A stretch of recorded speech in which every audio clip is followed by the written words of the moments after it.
Race fans, good evening and a very warm 3Y TV welcome to the biggest, fastest, and most unpredictable track in stock car racing, Talladega Superspeedway. Tonight, it's round 16 and 17 of the OSCA Rio Grande Mexican Girl Cup Series.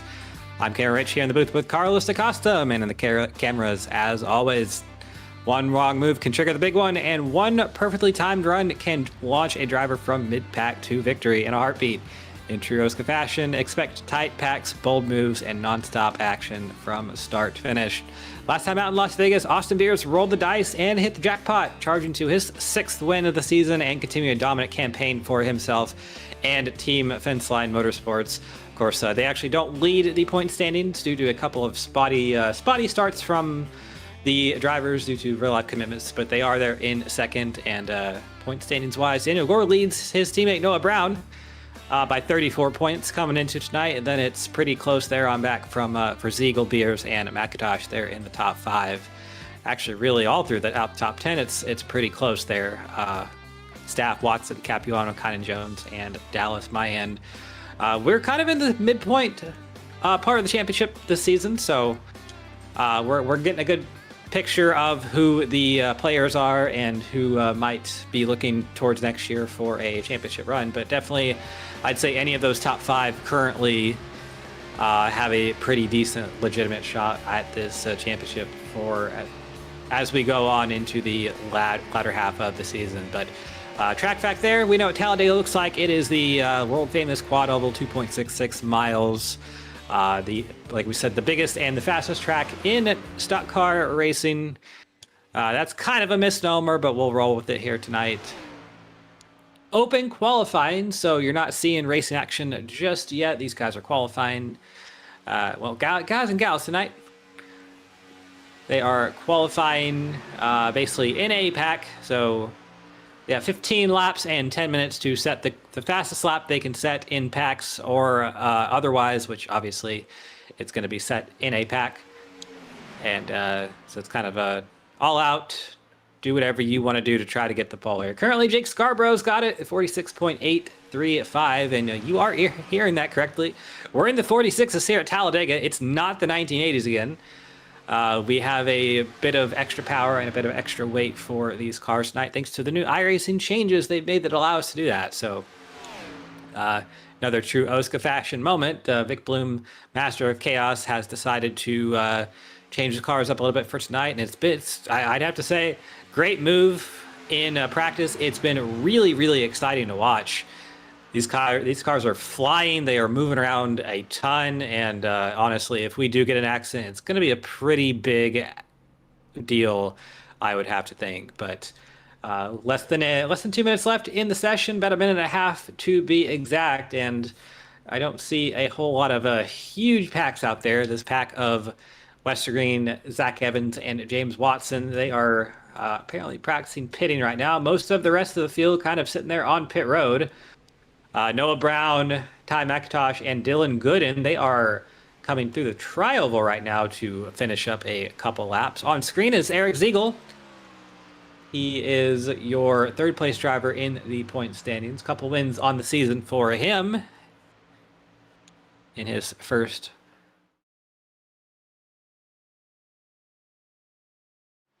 I wouldn't be at all surprised to see a Team Fenceline Motorsports car win tonight. Just we know how well their teamwork has been as of late.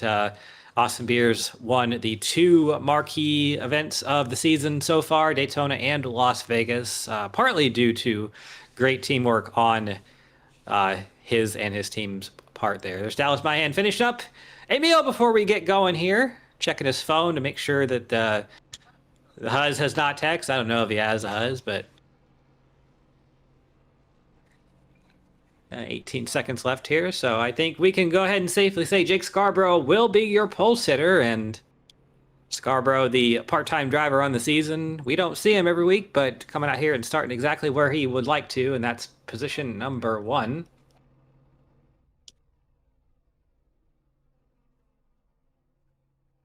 And that's official right there. We have just rolled over, finishing up the session right now. We will get the grid rolling here shortly. 34 laps I don't think this will be a fuel race either half. I would have to assume it'd be more of a tire race, but let me actually check my race notes real quick. Either way, Jake Scarborough on the pole next to Dylan Gooden in the 75. He will roll off second. Dave Carpenter in the 71, and Connor Thompson Gardner, an invite driver for tonight. He rolls off in position number 4. Gilberto Javier Guevara in the Space Shuttle. Tonight he rolls off in 5th next to Series champion Daniel Gore in 6th. Two Redux teammates here in row number 4, Noah Brown and Ty McIntosh, 7th and 8th. Eric Ziegel rolls off 9th, and Zach Evans in position number 10. 11th place is going to be David Westergreen next to Olivia Hammond in 12th. Lucky 13th tonight is James Watson, and he rolls off next to Dallas Myhan in the 78. Had a good run going last week. He caught some late troubles there, but I believe he still got the finish. Patrick Hahey in 15th, next to another invite for tonight, Dakota Pigantero in 16th. 17th is Sam Boutwell, and that car is not baby blue. That car is actually chrome, so it'll look gray tonight on the screen. It'll be a very dark color. He lines up next to Nate Hall. Dylan Thomas here next to AJ Vasseur, the OSCA Lights driver, making, I believe it's his first start here tonight, but I'm not sure if that's correct. Ty Alcus and Thomas Capuano, a couple more teammates there in the back row number 11. Kynan Jones next to Austin Beers in 24th.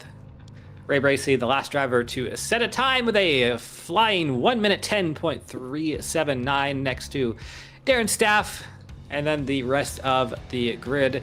Aaron Evans, Neil Rutt, and that's going to be it. 28 cars here for tonight.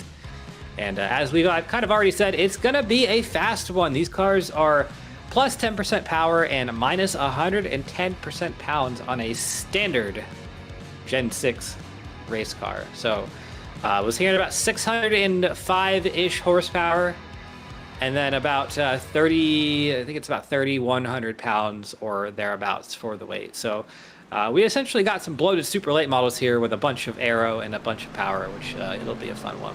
We're hitting about, in the big drafts, about 215 to 217 miles an hour tonight. NASCAR hates hearing numbers like that, but we are more than willing and able to do that here in OSCA. But yeah, I mean, real quick, Carlos, as we get this pace lap underway. Talladega, I mean, it's always going to be Talladega. Talladega is probably a hallmark event on any NASCAR Racing League schedule, but going to be a little bit different here tonight with the more power and less weight. These cars are going to be absolutely on edge tonight. Yeah, I agree, and from what I've seen with the practice, these guys, they're having a blast. I was talking to my team earlier, and the whole time they were just laughing and just being excited about how the potential this race is going to hold. Hey, when the drivers have fun, we have fun as well. So definitely good to hear that. We have a couple chatters already. Brett Jones and Thrasher, thank you for joining us. Hopefully we can get a couple more in here, but some familiar faces. Thrasher, of course, the Ty McIntosh fan. He's here every week pulling for the driver of that number 10. So hopefully Ty can pull out a pretty good run tonight. And we know Ty, he is one of the stronger Super Speedway drivers in the OSCA Racing League. So would not be at all surprised for that number 10 to get a win out here tonight. But for now, the pace truck has made that left-hand turn into pit road. Fields in the hands of Jake Scarborough on the inside, and well, we're going to say it once here tonight. You'll hear it about 50 different times on a NASCAR broadcast. The start-finish line about 200 or so feet down from the center of the corner there. Green flag is out, and good start for everybody. It's going to be a matter of just positioning yourself on this start to get where you want. You don't want to get too far ahead, and you don't want to get too far behind. So right now it's just kind of finding that balancing act on the inside there. Jake Scarborough takes the push from Dave Carpenter. He's got Gilberto Javier Gamera in the space shuttle behind them. Noah Brown there as well. Outside line already making some news. Dylan Gooden with a push from Connor Thompson Gardner there. Daniel Gore providing the caboose push for that line up on the top, and they are rolling right now. Dylan Gooden out to the lead early on lap number 1. Side by side here through 3 and 4. We are pretty even right now. Looks more like interstate driving, but 3 wide for the lead. Daniel Gore decides he wants to go now. He's gonna shove the number 30 of Connor Thompson out of the way and take the lead for himself. Push from behind from the number 10 of Ty McIntosh. Those are teammates, of course, and Dylan Gooden on the inside. No such luck for him. His nearest teammates a bit further back. Well, I don't see Olivia on my screen. 14th for the number 54. Some issues there for Darren's staff. Not sure what's going on. Yeah, I don't think he gridded, so he's actually joining the race a little bit late. He's going to be well far behind. Going to be looking for a caution so he does not lose a lap here. But battle for the lead up at the front. Dylan Gooden on the inside from push from Scarborough. Daniel Gore outside push from McIntosh. And it's 3x3 kind of pushing deep for both of those lines right now. So gonna have to be careful to make sure that we don't push too deep and get the cars too out of control sideways or whatever there. But working lap number 3 outside line, looking a little bit stronger. Dylan Gooden a little bit sideways. Push from Scarborough was a little bit unsettling to that 75 car, and we'll have to be watching for that all night. Daniel Gore there, you can see himself offsetting the car a little bit to keep Ty McIntosh, or it's more so probably Ty offsetting his car to Daniel. Did hear a slight concern about temperatures here tonight. I don't think it's going to be too bad of an issue, just with the increased RPMs and speeds we're running tonight. Some drivers have been having mild temperature issues, but it should be easily kind of worked around here. So hopefully no engine issues of the sort. Zach Evans there in the number 6 car. He's now the car leading the inside line. Took it from Dylan Gooden and trying to make something happen here with the Redux duo at the front. But as we know, teammates, when they are locked together, they are hard to pass. On board Dallas Mayan, you can see he is locked in, got the eyes focused forward, looking at the rear end of that number 10. Sports themed here tonight, the optional theme for cars here. So we'll see some cars, notably the 10 and the 6, I know. Oh, we have some issues. Something happened to Dallas, or not Dallas, David Westergreen. Oh, we have kind of an intentional wreck, I think. That looked like David Westergreen just took a swipe at Nate Hall. Yeah, they are slow. They are still going after each other right now. I'm not sure what US just took out Nate Hall again. They are argy-barging there on the inside of the racetrack, but well, we now have a situation in the field where a bunch of drivers checked up for a caution that never happened, and we'll see what happened here. Was can we get a roll of this before a little bit? I feel like this was the first after effect incident. Something had to have happened. That's hard for me to say between these two earlier, because yeah, okay, that's what I'm looking for. So D West up here on the top, and well, it's pretty self-explanatory there. The 5 definitely moved up the track into the 9. You definitely don't like seeing that. I'd have to say you definitely don't like seeing what came about 10 seconds later either, right about here. And that's just, you know, Westergreen obviously frustrated. I'd have to think that race control is not going to have a fond view of that, probably from either side if I had to take a guess there, but we'll see what the ruling is on that. You do have to feel for D West's frustration there. Just kind of being at the back, getting, for lack of a better term, wrecked. That's not what you really want to have to happen, so we'll see if he is present here in half number 2. But either way, up here at the front, Ty McIntosh has taken the lead over Jake Scarborough. It's now approximately single file for about the first 7 or so cars. First side by side there is the, well, who is that? That's Dakota Pignataro. And that's going to be a pretty feeble attempt at making something happen up there. Nobody is going with him, and he is losing the pack just over. He's losing the speed up there a little bit. Slides in right there in front of Dylan Gooden, and should be all set from here.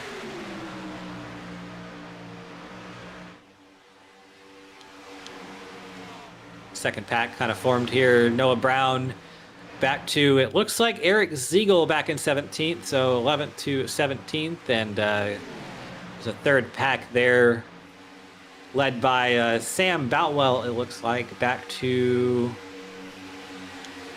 about Aaron Evans, a couple other drivers. Fortunately, it looked like they've lost the pack due to that incident there.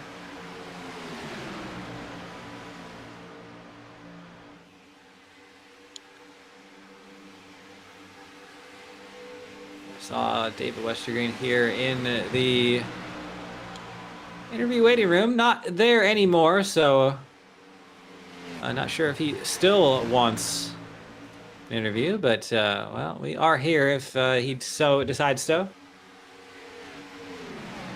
Yeah, we'll keep an eye. Back here at the front. I guess, well, we had mentioned that there are sports themes cars, and then there was all that argy-bargy that kind of got us distracted here. But a couple of them here tonight, promoting the Professional Women's Hockey League, the PWHL, the number 10 of Ty McIntosh and the number 6 of Zach Evans. So that's the first and 6th place cars. Ty McIntosh with the Toronto Scepters car.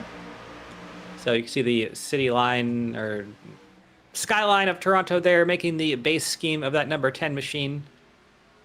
Then a little bit further on back, the Montreal Victory is the theme of Zach Evans' car right there, kind of right above Ty McIntosh, just about. He's right behind Olivia Hammond in the blue and red. I gotta say, that's a very nice color scheme right there. That reminds me of the old Spice cars back in the day. Tony Stewart used to drive those in the what was then the Busch Series. Olivia Hammond, we can see right at the top of the screen, trying to make a 3-wide move around Ty McIntosh. Not going to have any help. Zach Evans is going to go with Ty. So Olivia looks like she is on a one-way ticket back to the back of this pack, and certainly enough, hitting the vape while driving. I'd have to say that's a flex. Might have done that before myself, but I won't.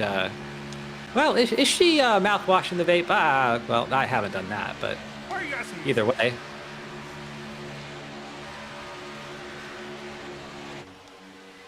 Running here in the 10th position, and has recently come back to OSCA after a mildly mid-length suspension, about 3 months or so. So good to see her out here doing work and doing a good job. Jake Scarborough has retaken the lead, push from Dallas and Mahan. Those two are teammates for tonight.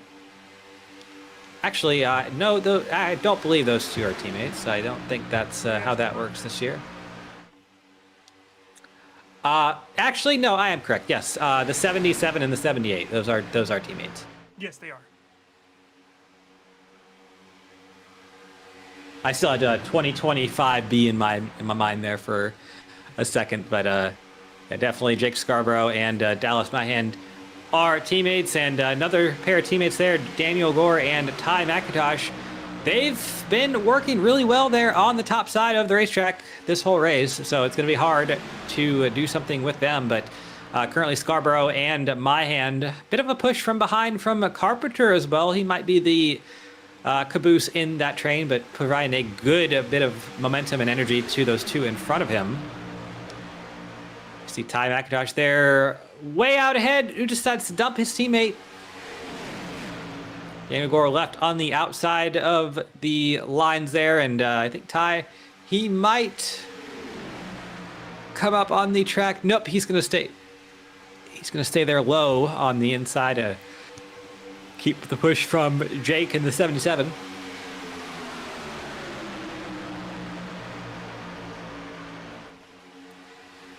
And race has calmed down quite a bit here. I'd have to say that, well, we do have a single pack of cars again. All the way back to about 17th place, Patrick Hahey. It is now, you can see, yeah, Hahey right there behind Kynan Jones.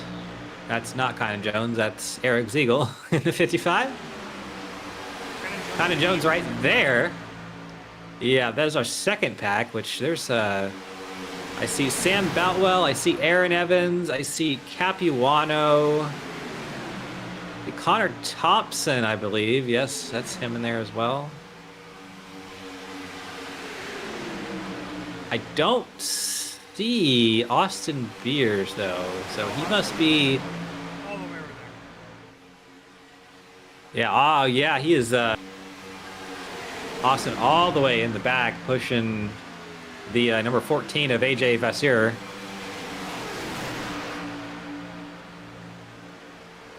And these two cars are about 14 seconds behind the leader right now. 14.8 to be exact, so we'll call that 15.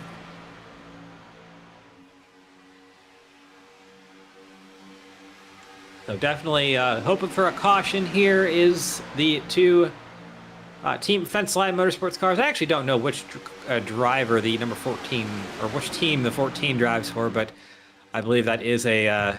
friend of the group, so we'll call him a Team Fenceline. Okay, yeah. So we'll call him an honorary TFM car for tonight. Running a Chevy, not a Ford, but either way. Still going at it here. 19 laps to go here in a half. Number one on board here with Neil Rutt. And we do have a webcam with him as well. Neil Rutt currently in 7th. Of course, that changes a couple times per corner, so really it's not that big of a deal where they're running here, but running right there behind Zach Evans in that aforementioned Montreal Victory car. Good to see the PWHL have some representation and some cars out here tonight.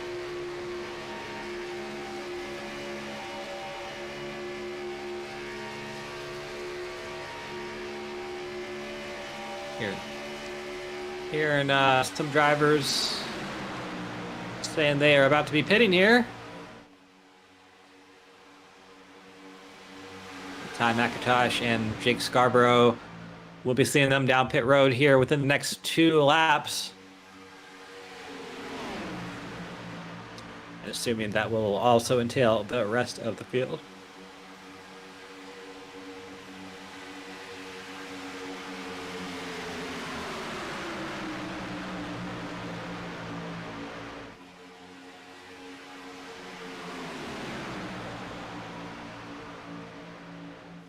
Yep, and there they go, calling them out one by one. Redux Racing, RK Motorsports,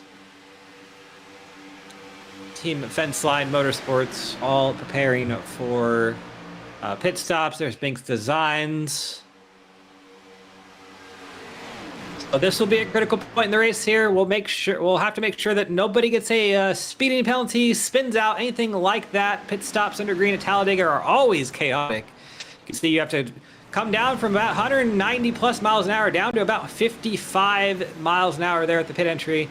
And a little bit of a difference here this season, that the extra power and less weight, you're going to be going faster than you ever have at the pit entry there. And we'll have to see if anyone gets a black flag. Thomas Capuano, he certainly does. He overdid it on the pit entry there, and he's actually not even in his pit box yet. So it's gone from bad to worse for the driver of the 21. That's only driver, nope. Austin Beers and AJ Vasseur, both of them black flag as well. So all of those drivers are going to have to serve speeding penalties. And that is actually, it's 2 TFM cars, one kind of somewhat TFM car there in AJ Vasseur. And that's going to be a huge, huge blow to that team. Oh, someone crashed on entry to pit road. Ty Alkus hit the inside wall coming to his pit stop. He was all sorts out of control, and it is absolutely just falling off the wagon for for Team Fenceline Motorsports. All of their drivers having issues except for Eric Ziegel. He's now the lone wolf up there in the top 5 positions, I think. Not going to have any sort of team help. And not what he wanted to see whatsoever. You can see that he's right there on the inside of the 3-wide train, passing Javier Gamera, passing Dylan Gooden, and there is David Westergreen back there on the track, has gotten his repairs made. He's 14 laps behind the leader.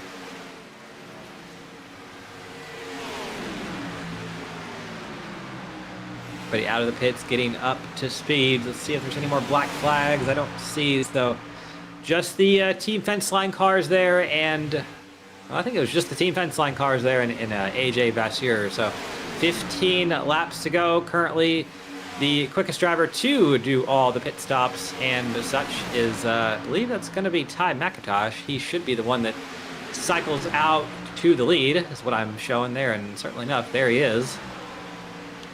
Leading Zach Evans, Dylan Thomas, Eric Ziegel,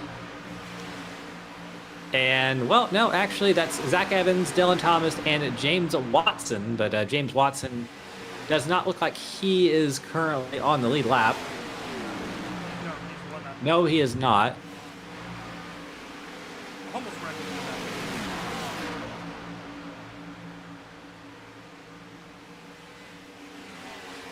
Pack reforming here at the front. You can see McIntosh, Evans, and Thomas, they have about a 3-second lead on the rest of the field. Top of your screen is the second pack. Bottom of your screen is the first trio there with a push from James Watson as well. Oh, we got a caution! What is that? Sideways on pit entry.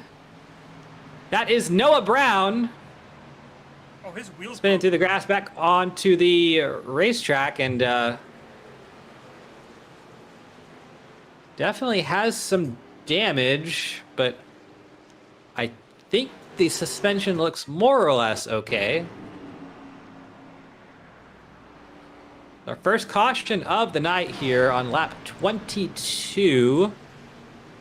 See what happens here. This was the second pack, which was about, we mentioned, 3 seconds behind the first pack, and ooh, he got in the back of Ray Bracey in the 7, and they just kind of all ping-ponged and got into each other there. So that's Netco was the fault of that one. On board here with Noah, we'll see what he sees, and yeah, definitely in the back of Bracey there, and wow, what a ride that was. Definitely could have gone much worse there for the driver of the 65, but kind of somewhat got away with it. And back up onto the racetrack like nothing happened. Another one of our sports-themed cars, the 65 there, the Coastal Carolina University car there, and that could have, Patrick Hahey almost lost it there, and yeah, you can see there goes Noah, kind of splitting the gap right there between Ziegel and Westergreen pretty perfectly, and away he goes.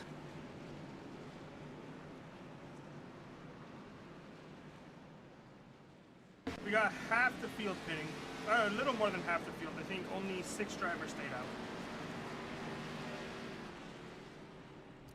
Yep, and not terribly surprising there. I think that everybody should be good on fuel after the first pit stop there. There's Dylan Gooden down away, Evans, Gomera, Thomas, Boutwell, Carpenter. Doesn't seem like a lot of people got tires or anything like that, so apparently tire wear not an issue tonight.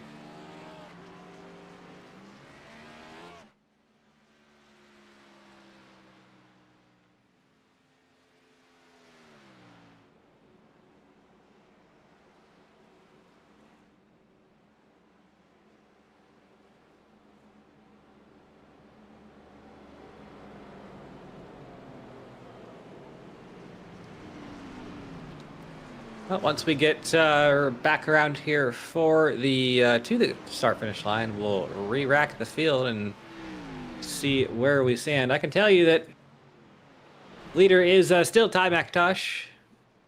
Daniel Gore there in second. Jake Scarborough third. Dallas Myhan fourth. Ray Bracey fifth. Aaron Evans sixth. Dylan Gooden seventh. Zach Evans, he'll be eighth. Gilberto Javier Gamera ninth. Dylan Thomas is 10th. And we'll actually just go through the rest of the lead lap cars here. 11th place, Dave Carpenter. 12th is Sam. Well, actually, no. 11th was Sam Boutwell. 12th was Dave Carpenter. Kynan Jones, 13th. Dakota Picatero, 14th. 15th, Olivia Hammond. 16th, Eric Ziegel. 17th, Connor Thompson. 18th, Ty Alkus. 19th, Noah Brown.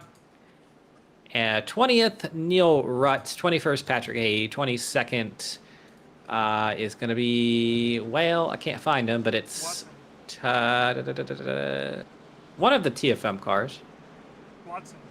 Watson, yep. Watson is 22nd. And then it's TFM cars. Beers, Capuano, and Vasseur back in 25th there.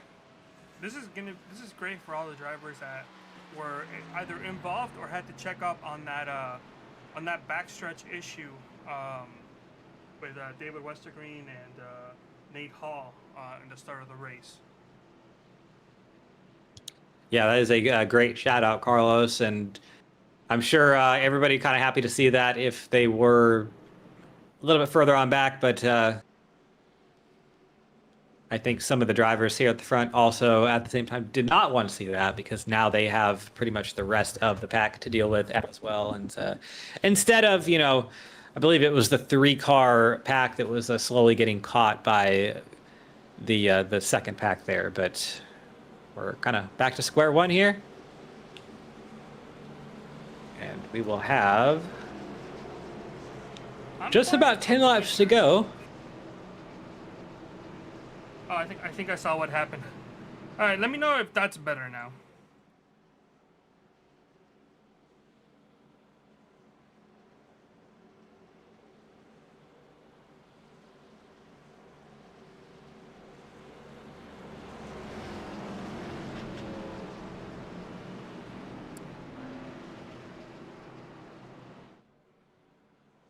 All right, Cam, I've been told that my microphone is now good and they can hear me about the same as you.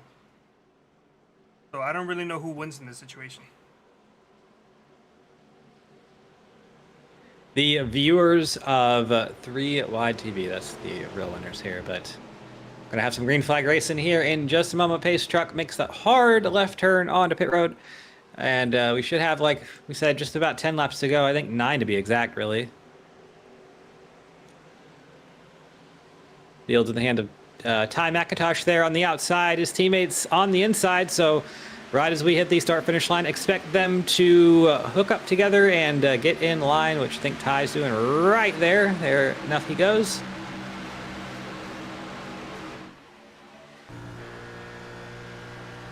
Gonna leave the 78 of Dallas Myhan out to dry just a little bit. He's the first car on the outside line. Now getting picked up from the 6 of Zach Evans. Here comes a third line. It's the TFM cars with a bit of Binks in there as well. Dylan Thomas pushed from Ziegel and Alkus. And then that line bookended by another Binks car in the 66 of Neil Rutt. A couple cars in the wall there. No harm, no foul. They're bouncing off the wall and keeping the speed up. So here comes the 19 of Austin Beers. He is making a 3-wide move to the bottom of the pack. Haven't seen him all race. Probably one of the drivers that was very much wanting that caution to come out. But we are 3 wide for the lead. Daniel Gore on the outside. Ty McIntosh middle. And Jake Scarborough, the Redux car last year, now for Arcade Motorsports. He is on the inside there. Outside line has the biggest push right now. Daniel Gore with Dylan Thomas. There is Ziegel as well, pushing as well. Here comes Ziegel pushing the number 03 of Dylan Thomas. Big push to the inside. They're going to make a move on Daniel Gore here into turn number 3. Ty McIntosh getting left out to dry just a little bit there. He's in the sucker hole. Now finds his way back behind the 89 of Ty Alkus. Here comes Eric Ziegel Daniel Gore's going to push Ziegel. He's not going to push Ziegel. Going to go middle on the 55. Ziegel going to be picked up by his teammate, the 89 of Ty Alkus. They're bouncing and banging off each other there in the middle, but still good, still green here on board with McIntosh.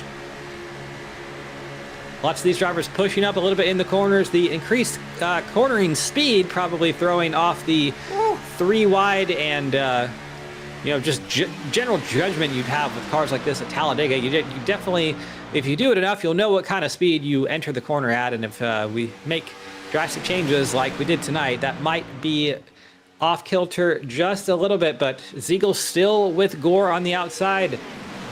Dylan Thomas still leading the inside there. Still Myhand and Scarborough behind Dylan Thomas. They've worked well all race. Here comes, oh, that's not going to work. Ziegel on the middle. That was a very small hole there that he fit himself in between the 69 and the 78. That's going to be on some video next week. We'll see which one comes out for it. But Ziegel with the big push from the 89 of Alkus. He's going to move up to block the 69. Those are close.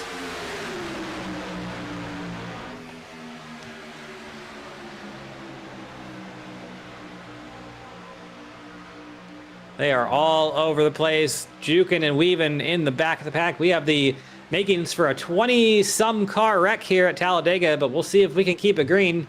We are getting towards the business end of the race, still led by Dylan Thomas, but here comes the 77 of Jake Scarborough on the middle. He's got a push from Alkus. Alkus doesn't know where he wants to go. That's not going to work. Oh, we're trying to wreck here. Oh, we are still trying to wreck. We are still trying to wreck. The TFM cars got hooked together, got locked together, but we have somehow kept it green, somehow kept everyone survived here, kept everyone alive here. Big push for Ty McIntosh from Ty Alkus. The two tires are working together, the two that were just yelling at each other over the radio. Such be the way how racing works sometimes. Oh, did we just lose Bracy? Oh, no. Oh, Trouble Carpenter, he's onto the inside, gonna save it through the grass. Bracy, yeah, I don't see. Oh! There we go. That's Patrick Hahey, I believe there. Big damage for the driver of the 87. Get to see some of these black flags might get cleared since a couple cars had to go through pit road. But let's go see what happened. I think it started with James Watson, right? Oh no, it was Carpenter. What did Watson do then? Oh, Beers kind of involved there a little bit.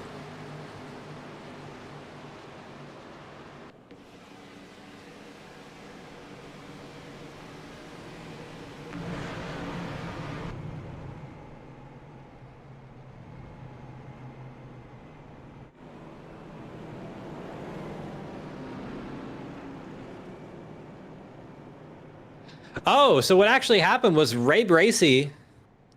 So he blinked out and then came back what appears to be inside of the 77. Which, pause, but... Okay, there we go. He's back. He's inside of him. And yeah, I guess there was a bit of a panic. Okay, listen, I've won a race in a league because the two leaders were inside of each other, and when that happens, they're not actually receiving a draft. There's no benefit. The 6 got very little help in that scenario, and that kind of slowed down all 3 cars, and the resulting checkup is pretty much what caused that big wreck.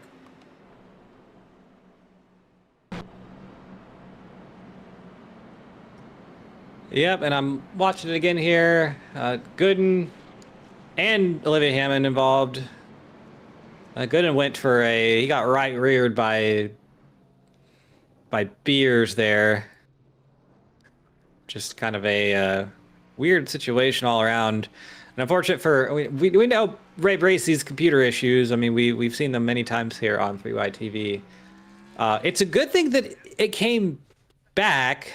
Just a very inconvenient place for the car to actually reappear. But nothing Ray Bracey could do, obviously, none of his fault. That's just a network connection, computer, iRacing, something in that big pipeline of zeros and ones going from the iRacing service to your computer and then back. Somewhere in that big pipeline of stuff happening, there was a bit of a disconnect, and Ray Bracey lost connection for momentarily. I don't think he's going to have any damage or anything from it. He was actually, it's actually going to escape the wreck that he that was caused behind him.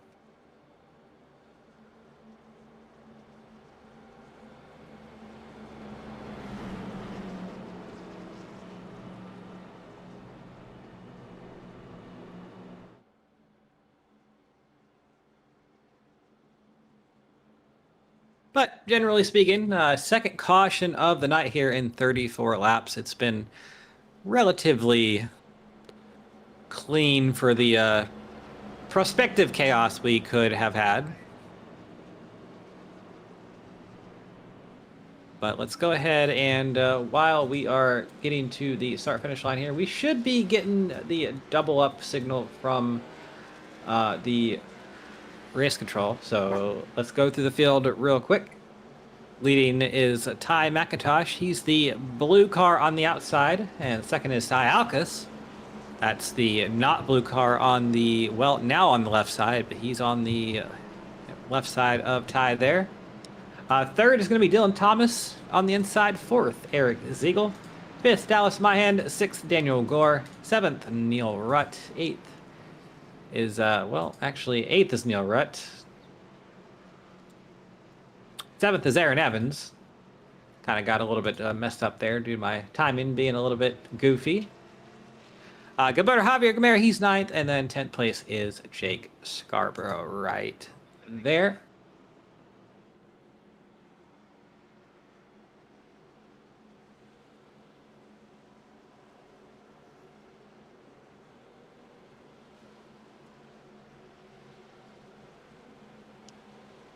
Darren Staff had a connection issue and had fallen out of the race. He's 2 laps down.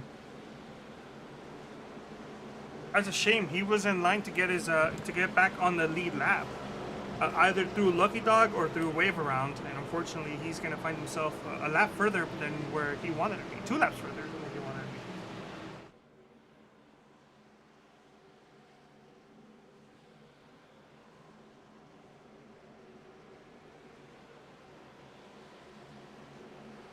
So, are we going to make it to the finish?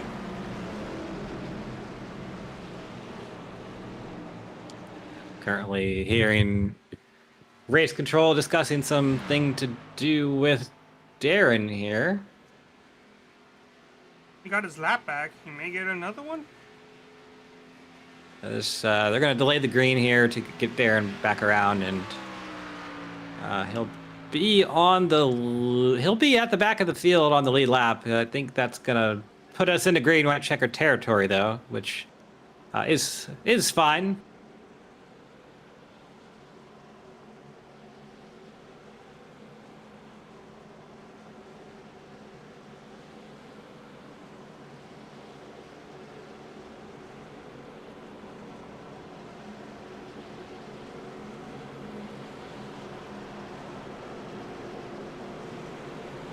Oh, that 87 is not looking good.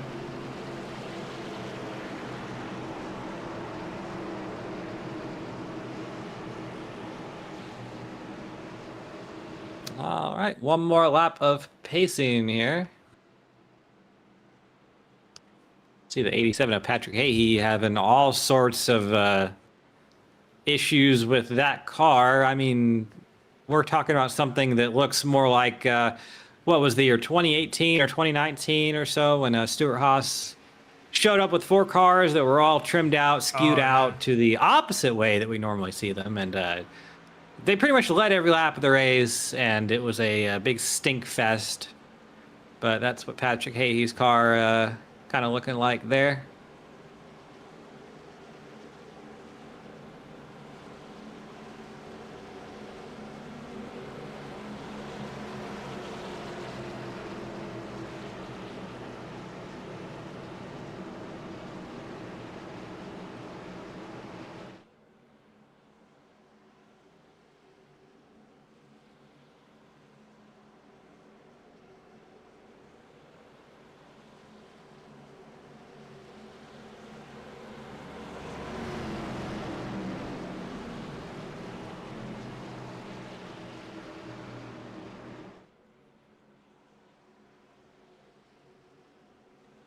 All right, to turn number 4. The next flag will end the race, whether it's the white, the yellow, or the checker. It will, well, it's actually not going to be the white. That will make sure that we do have a green flag finish, but a white, yellow checker, one of those will end the race. Pace truck is off there. Field in the hands of Ty McIntosh there on the outside line. He's got the push from Eric Ziegel. Obviously, trying to keep those two team fence line cars away from each other, Ty Alkus and Eric Ziegel, but green flag is out here. Our one and only green-white checker of the race, number 1. Good start for the number 10. Flag. Good start for the 89. Yep, Alkus with a black flag. We'll see if that is cleared or not. I don't think he necessarily jumped it, but we'll see how race control. We'll see how race control kind of calls that. There was definitely some tomfoolery going on that restart. It seemed like guys were starting to go, but then they didn't. I'm not quite sure what happened.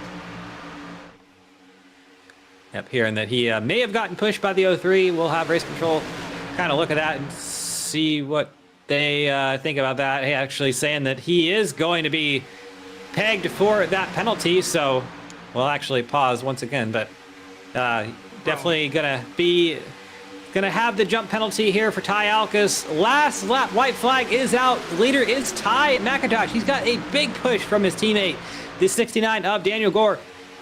55 of Eric Ziegel. He's got his teammate behind him, but he's got a penalty. We'll see what he decides to do. I guess at this point, not really gonna matter. Everybody migrating up the track. Bojo sideways in the number 7. Here comes Aaron Evans. He's got a huge push from the 77. Too huge. Oh, Evans is sideways. That's not gonna work. Still there on the inside, though, is the 48 of Aaron Aarons. Here comes Bojo in the 7. Through the middle. Big push, big block. The big push is going to be for Ty McIntosh. They're wrecking behind. But, oh, sideways is Bojo. Here comes Aaron Evans in the 48. Making the move, and what? Sideways. Sideways at the line. He blinked out, but got the position number 2 for the 48. Bracy got there he flag. Goes. So did the other Redux driver. I wasn't quite sure who it was, but those will probably be cleared. And a lot of carnage going on here on this last lap. We'll definitely have to bring up. Well, we got to do it now because otherwise we're not going to have a chance.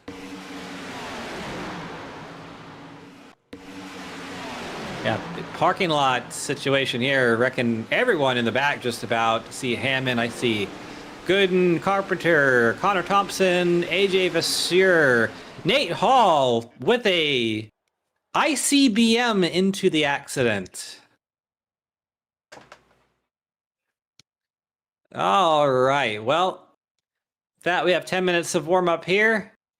We'll take a minute to talk to our winner. There's a lot to talk about. That was one heck of a half, but we want to go through results real quick, Carlos, for half number 1, or do we do that after the bring up those results? Do it right now. Let's get those out of the way before we talk to Ty.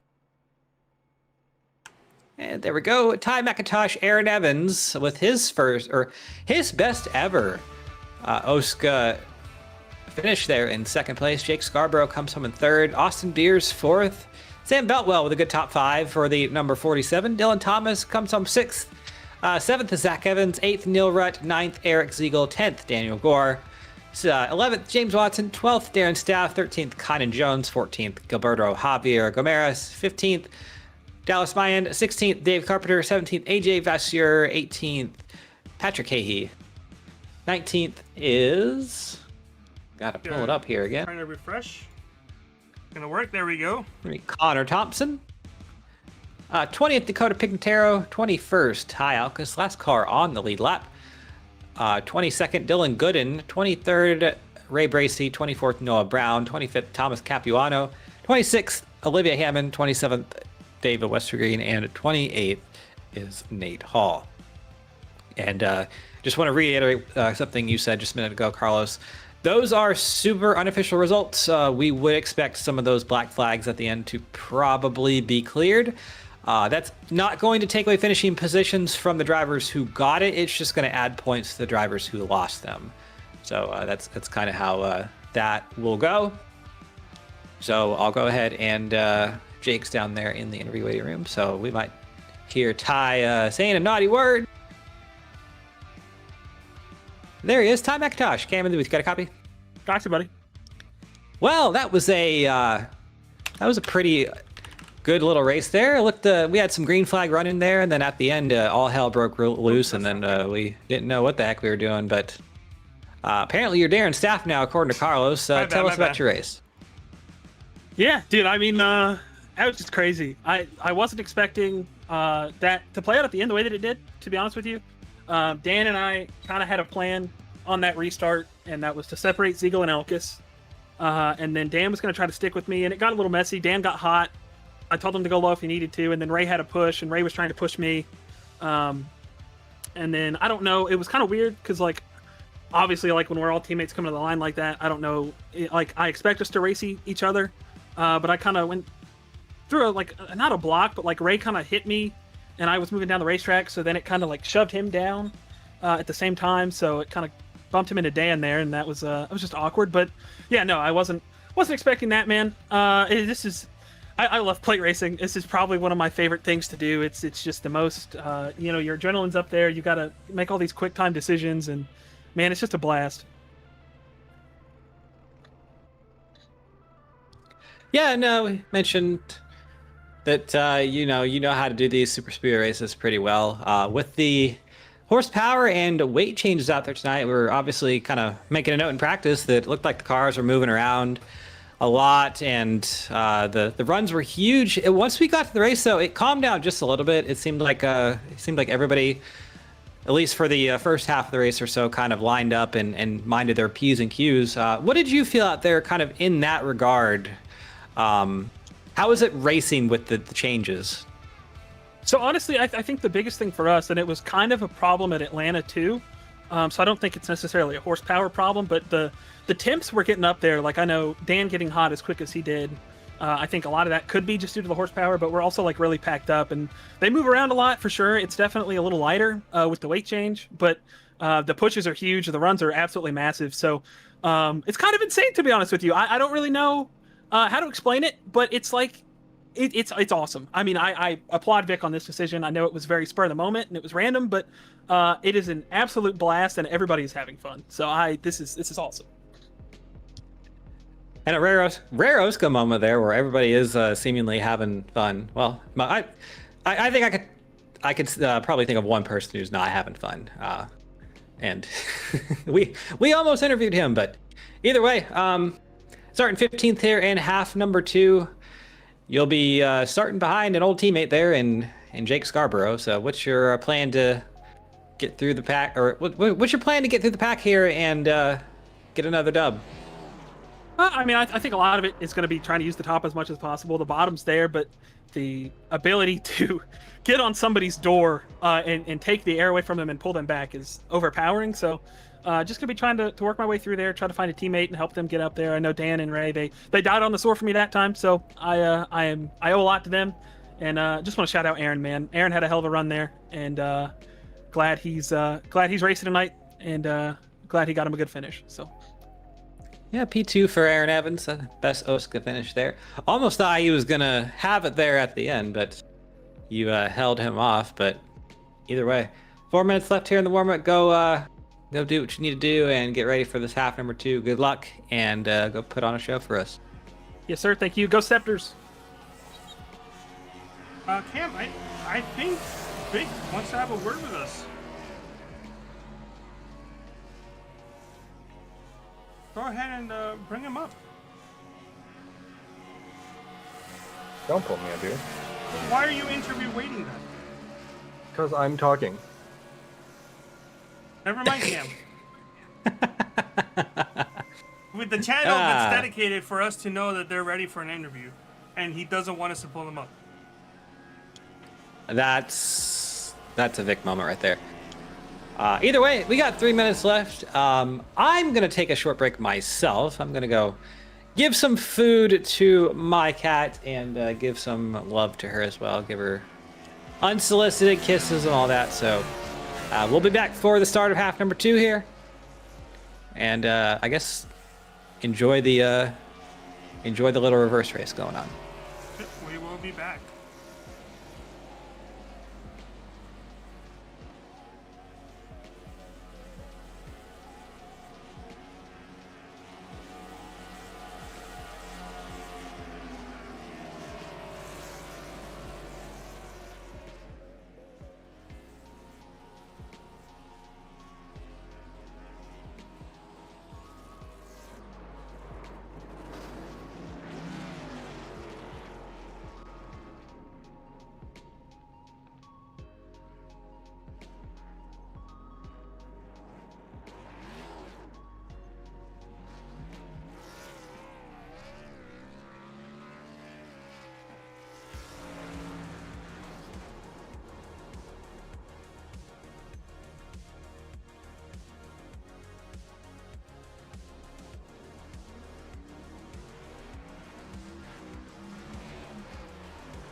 And welcome back here to the Talladega Superspeedway. We have just finished our 10-minute warm-up, and we'll be grading up for half number 2 tonight. We'll have that lineup for you in just a moment, but if you liked what you saw in half number 1, it's going to be just the same 34 laps once again for the same drivers, and top 15 invert tonight. So first place is your 15th place finisher in the half number 1. Dallas Mayan next to Gilberto Javier Gomera in second. Kyna Jones lines up third next to Darren Staff in fourth. Fifth place is James Watson next to Daniel Gore in sixth.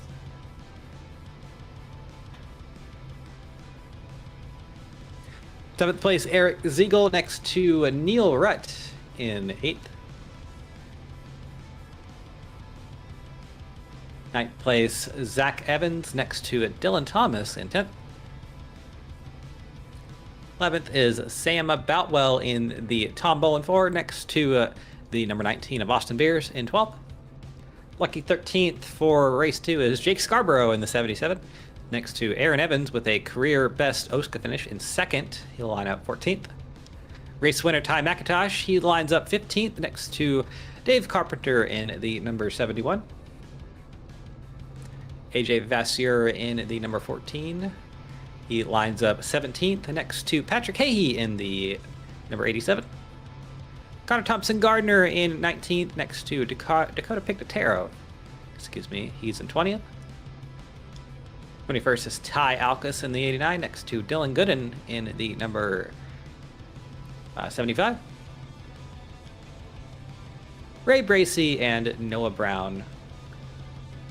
Well, no, that's actually not the full field. Ray Bracey lines up next to Noah Brown, and then it's Thomas Capuano, Olivia Hammond, David Westergreen, and Nate Hall. Well, those are the last four of the field.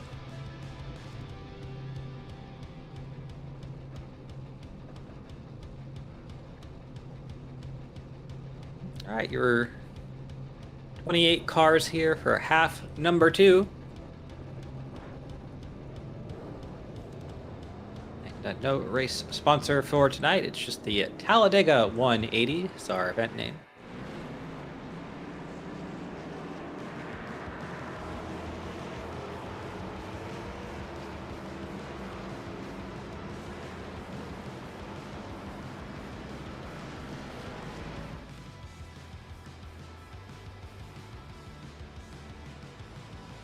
Tell we're in a half 2 of an OSCA race as the voice chat has become a little bit unhinged.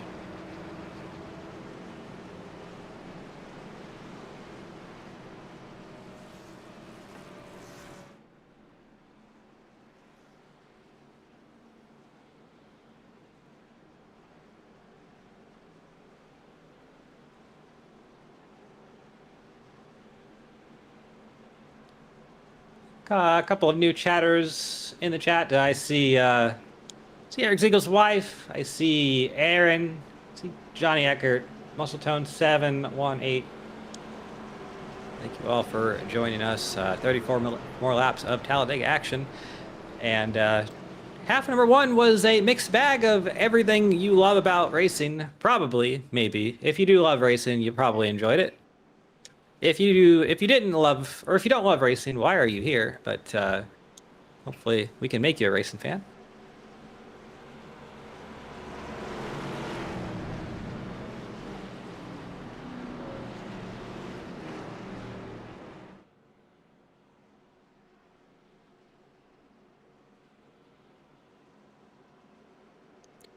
And just real quick to mention before we do get going here, we do have some pre-race beef.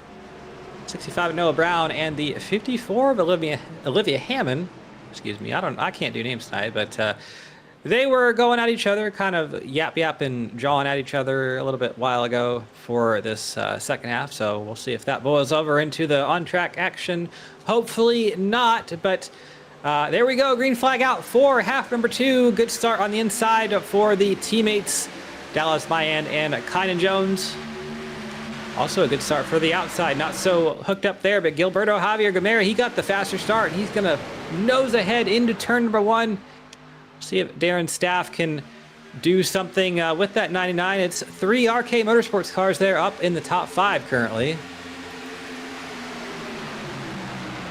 And one of those is pushing Gilberto Javier Gamera out to a big lead. And here comes Darren Staff. He's going to try to get the lead for himself, but I think right now not going to have the push. The push is on the outside from Daniel Gore.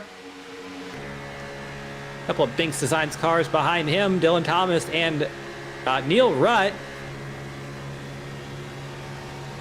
Gilly pulls to the inside there, and right around they go on the outside. I think we heard Ty say in his interview that the outside line was the fast line, so if you can be up there with friends, you will have a better shot at making something happen here.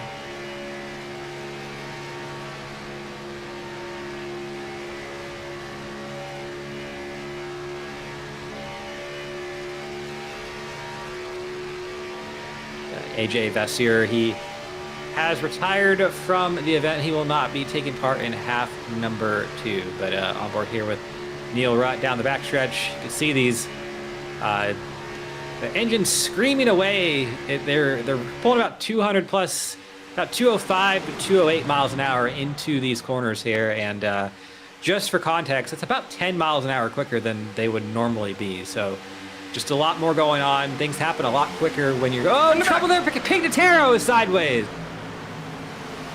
Give it off the, oh.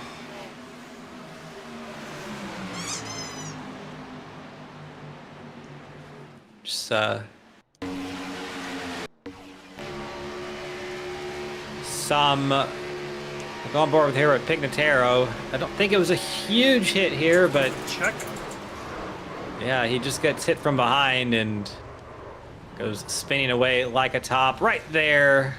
There's going to be some damage on the number 18, but not a terrible amount. See, he was in a TFM sandwich there, had 2 in front, 2 behind him, and Capuano was the one that ended up actually sending him around. I think we need to get some onboards here, Carlos. Maybe one from the 75, and heard Ty say over the radio that he might have a good one as well. So here's Ty McIntosh. He's on the inside here, very bottom of the racetrack, following Jake Scarborough.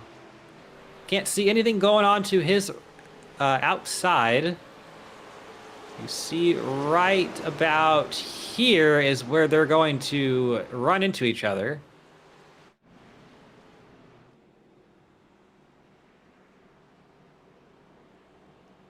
And yep, it just drives on by.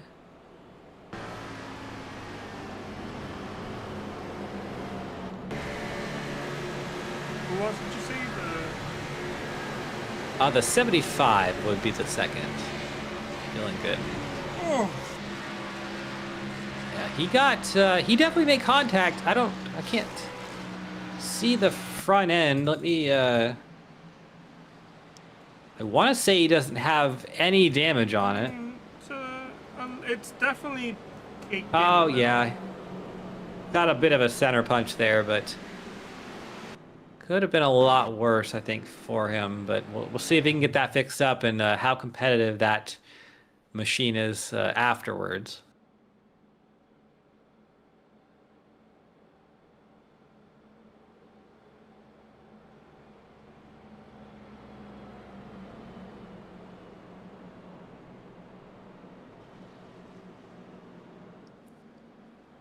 Beat stops. Muscle Tone 718 with the question in chat: how TF they beefing before the green?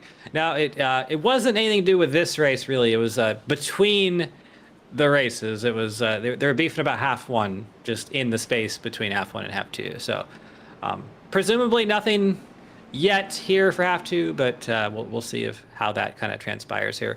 Lots of pit stops here for drivers all throughout the field. I think that was actually most of the field, minus about my hand, Thomas, and Evans. I see did not stay out. James Watson as well. So Top 5 currently stayed out. there you go. Oh, I didn't even see Gilberto. His car kind of blended in a little bit, but yeah, certainly enough. And how you're probably like, how the heck does a white car blend in? Because I was looking at a weird angle where I saw mostly black, but It's a beautiful car. yeah, cool little car. Love the space shuttle design theme they went with. Very, very American, very patriotic, very cool. I'm biased being the aviation nerd, but always cool to see that.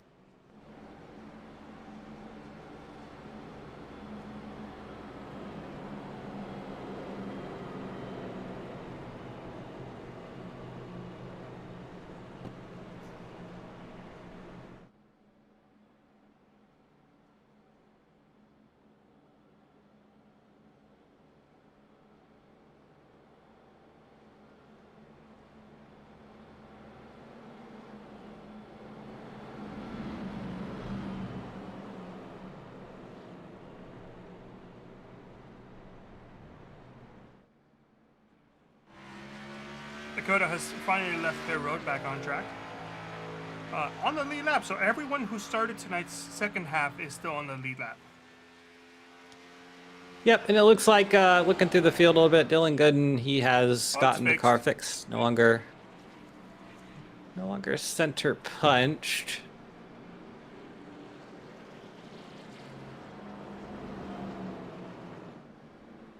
Should be 1 to green this time by.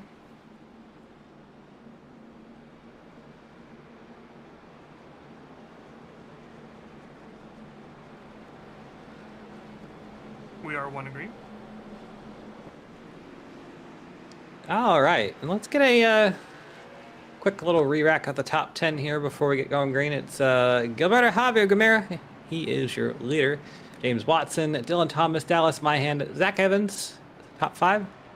Daniel Gore, Neil Rutt, Darren Staff, Aaron Evans, and Kynan Jones is your top 10 right there. So working our first caution. It'll be lap number 7 once we get going green here.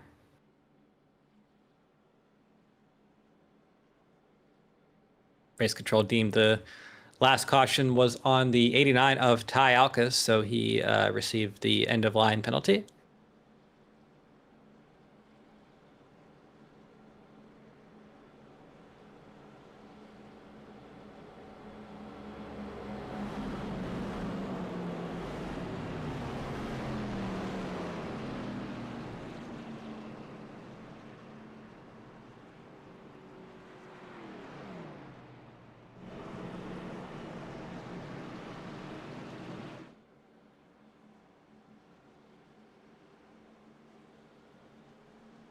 Couple cars there on the front row that are on the opposite spectrums of the design, or opposite ends of the design spectrum. You've got Gilly's car, which is literally 2 colors, white and black, and has a tendency to blend into things. And then you have James Watson's car, which is green, pink, and yellow, and a little bit of orange in there too. So that thing can be seen from about 10 miles away, but you definitely always know where the driver of the 39 is. It's a pretty standard color scheme he runs on just about everything, so you'd love to see that. But Pace Truck is in there. Gilberto on the outside line. He's going to be the control car.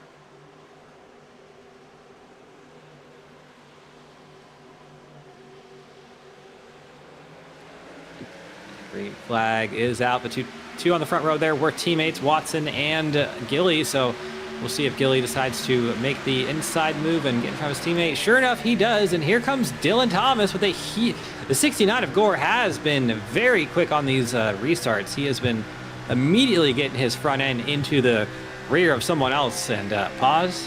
But yeah, doing a good job of getting the energy and momentum up quickly and getting that thing done quick as well. We're at the back of Daniel Gore, and you can see the team fence line cars of Ziegel and Beers. Here they are down to the middle line, cutting the 45 of Staff out of it. So Daniel Gore going to have to deal with those as well. He's currently behind the 03 of Dylan Thomas, kind of worried about where he's going, but right now he's gonna have to worry about where those TFM cars are going. They are quick behind him, going to the outside. I think right now the best bet for Gore is just to let that happen, let them do their thing and figure it out later. The middle line forming here as well. Kind of, well, it's a bit of a middle line there. It's kind of what the outside line was there, but a big push from behind Eric Ziegel into the 19 of Beers. You can see how much it's moving the cars around. Those pushes really upset the cars. That's why you just got to be really careful in the corners, and especially up here in the tri-oval. The tri-oval being right about here. This is really where the car is going to be lightest on the racetrack. So if you hit somebody the wrong way, they will go spinning around wildly. And we've seen a lot of bad accidents at that point in the track over the years. But Austin Beers on the outside, big push from his teammate, looking for the lead. He's side by side with Daniel Gore, not so much anymore. That was a quick and easy battle. And to the lead he goes. So those TFM cars once again just rocking and rolling. Oh, to another TFM car almost wrecking and spinning. That's Thomas Capuano. They're 4 wide. Oh, someone needs to give it here. They're still banging. Pause. 3 wide. Yeah, pause. Door banging, maybe banging other things here, but they back to 2 wide. Daniel Gore goes to the middle, cuts the 55 of Ziegel a little bit there. And that kind of cooled down the front group. Yeah, just a little bit. We've actually got kind of a smaller pack behind a little bit now.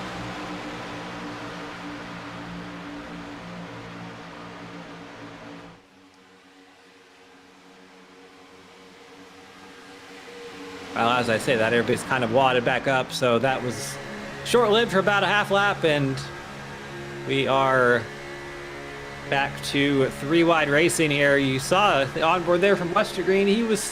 He had the best view of it. Best view is, well, he's got the second best view. The best view is Ty McIntosh. The second best view is just having one car in front of you. Everybody else has a bunch of cars in front of them, so through turns 1 and 2 here. McIntosh back up to the top to block his teammate.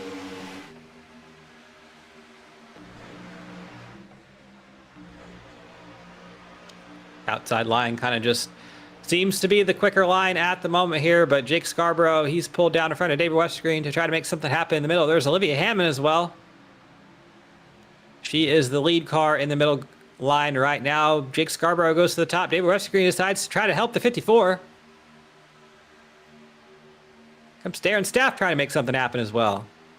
Connor Thompson.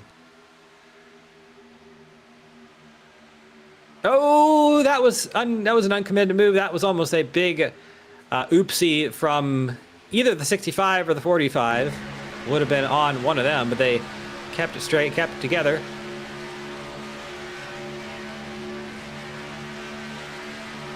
On board here with Olivia, seeing what she's doing, going down to the inside of the 65, nothing below her.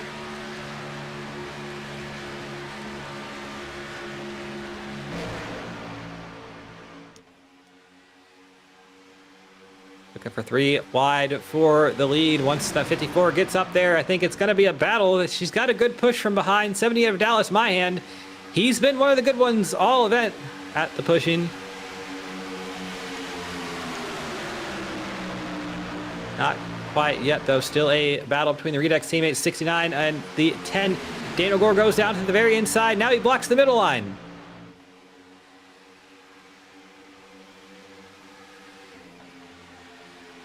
Not something we typically see out of the driver of the 69. Those that lane weaving, lane switching type thing there, but got it done, and we're seeing some aggressiveness come out of the driver of the 3-time and reigning OSCA champion there. Now we're looking from the 45 of Darren Staff. Here comes Connor Thompson around the outside. Connor Thompson, now he's got to block the run from the 69. Where does he go? Daniel Gore doesn't care about the 30. That's an invite car. He's looking for the lead himself.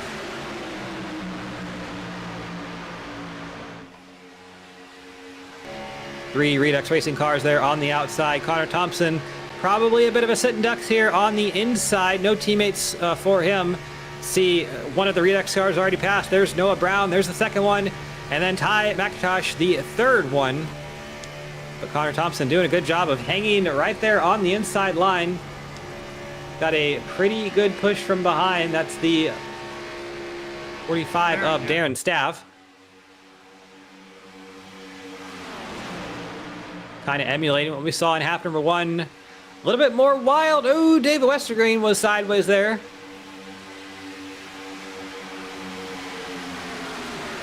Here, there's lots of big checkups, and they are quite aggressive when they happen here. Darren Staff, all sorts of sideways. Oh, Noah Brown sideways in the wall.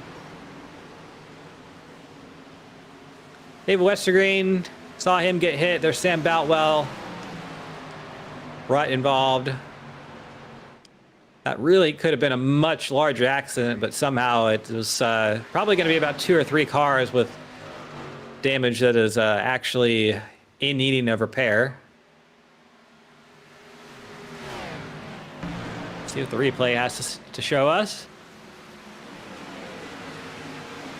Well, Brown already spinning once we got there. We'll go on board here with Dave Carpenter. It looked like there was a really big checkup there in the middle line from... it started somewhere up near Darren Staff, and it just accordioned all the way back here.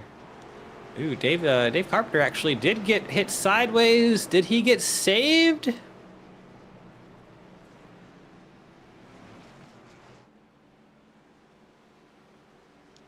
He does get involved.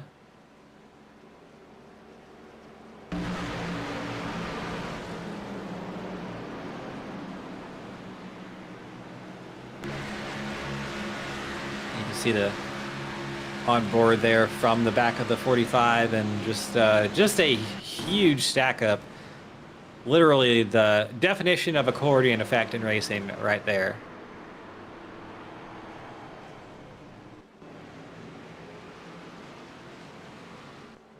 But nonetheless, some great racing we were seeing there. Lots of comers and goers and moving through the field, big pushes.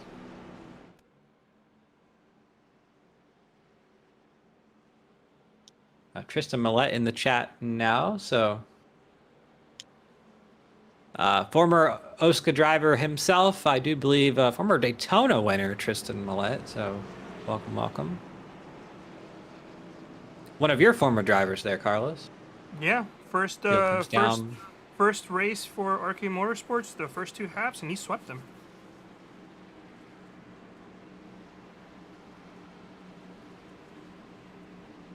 Absolutely. Got a bunch of activity here on pit road. Most of the field has decided to come down and get serviced to their cars, tires, and fuel. Well, fuel for sure. We'll see about tires. Daniel Gore's getting at least 2. Most of the field looks like they're getting at least 2. James Watson. So lots of 4 tire stops there. Mm-hmm. I'm not seeing anyone with 2. Yep, there we go. Down and away. Wow.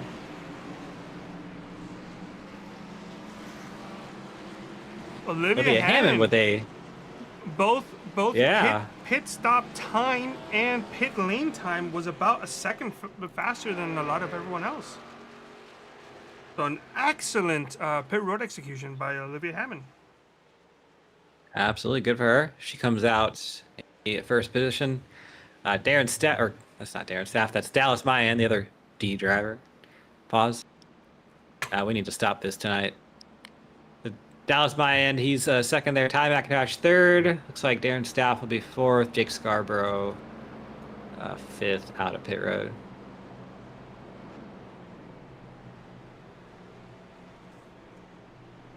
Checking up on damage of the cars involved in that last accident. David Westergreen, he looks pretty banged up. He is still there on the pit road, and have to think that when he got kind of hit there into the wall, he might have actually gotten a meatball. He certainly did. That car might be somewhat killed. The 03 of Dylan Thomas on a pit road as well, getting some damage fixed. He's going to be down and away.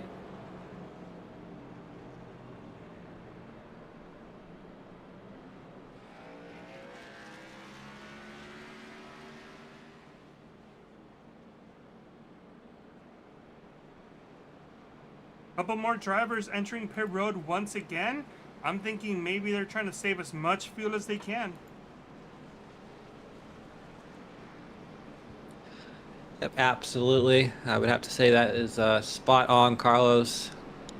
A strategy you see a lot at the super speedways, especially for drivers further on back. They will come down and, they're trying to wreck there on pit road. Connor Thompson and Gilberto Javier almost got Aaron as well. Aaron got bullied there. Yeah, he certainly did. But yeah, not uncommon, especially cars further on back. They will come down pit road, no tires, just get some more fuel in the car. Pack the car full of as full of fuel as they possibly can. And that just helps with, taking that run out as far as you can in case of cautions or potential green white checkers, stuff like that. Of course, in OSCA, we only have one of those.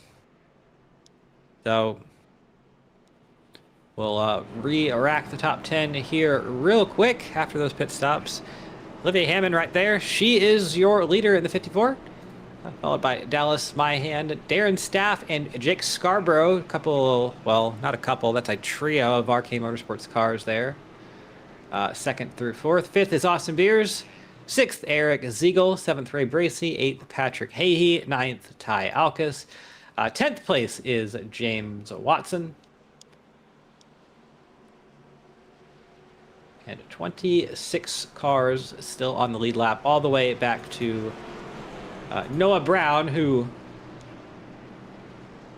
I believe that Noah has blown the car up. I don't know if He I has got a a damage meatball. glitch on my screen Definitely has a or meatball. what. He's Yeah, cooking he books. is. We will call that cooked.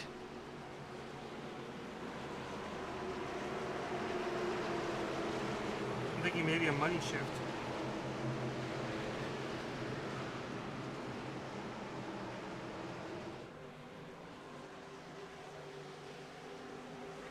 Well, I'd have to say that's probably true, Carlos. I think he did sure money shift it, but green flag out here once again. Olivia Hammond, good restart there on the bottom.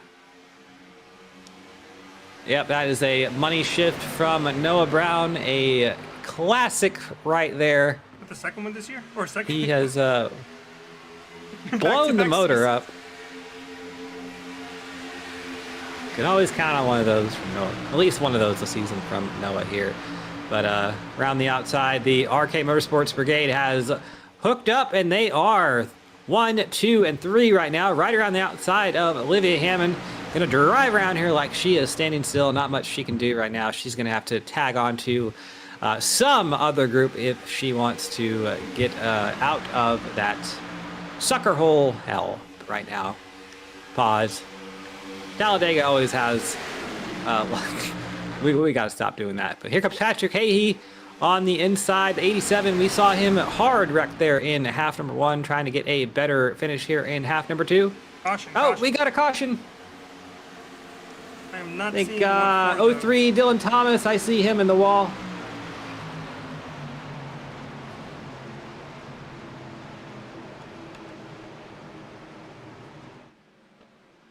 And certainly enough, yeah, the 03 Dylan Thomas, he is actually still getting pushed around the track.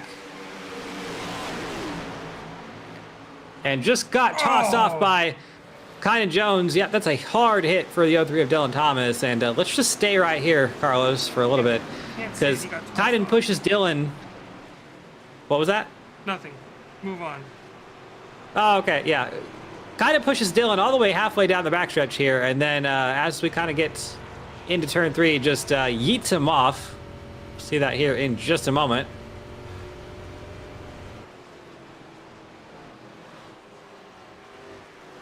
Right there. Kynan Jones decided he was done with taking the 03 around the track and threw him right off into turn number 3.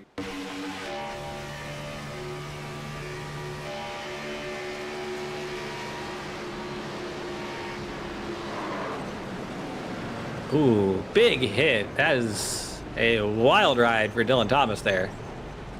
And if we can get one more replay, maybe an outside view, I don't even know how he got hooked. It looked like he was going to be well clear, and then just really nothing but death happened for him. No, hold on. I have to do this to completion.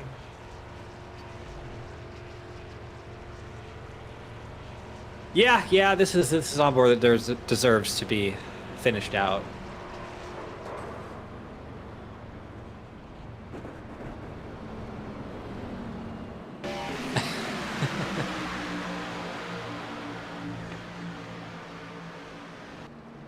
Here they are, 3, almost 4 wide. Aaron's trying to And- avoid the oh. 85. We just smacked the outside wall. Yeah, a bit of netcode there as well, and that didn't help the situation. A wild ride for Dylan Thomas there in the 03.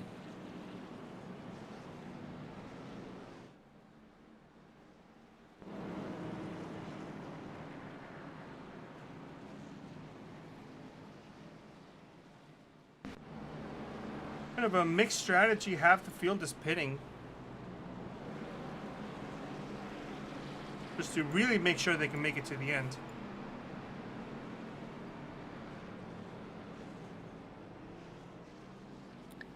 Yeah, definitely some strategy being shown here.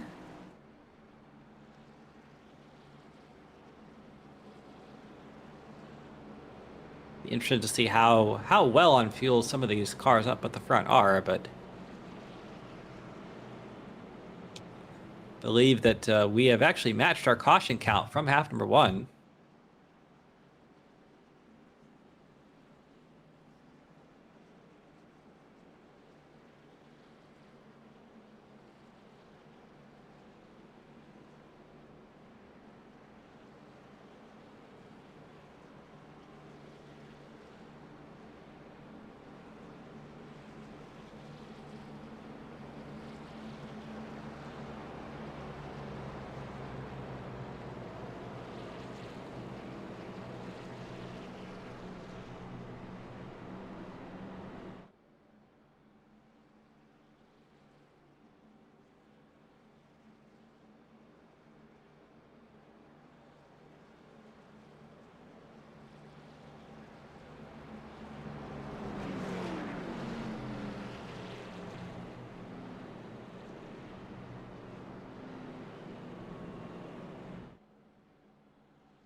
All right, coming to one to go here. Let's quickly re-rack the top 10 once again, as that did quite a bit change in the last restart there. Darren Staff is your leader. Dallas Mayan is second. Jake Scarborough third. It's our RK Motorsports 1, 2, 3 currently.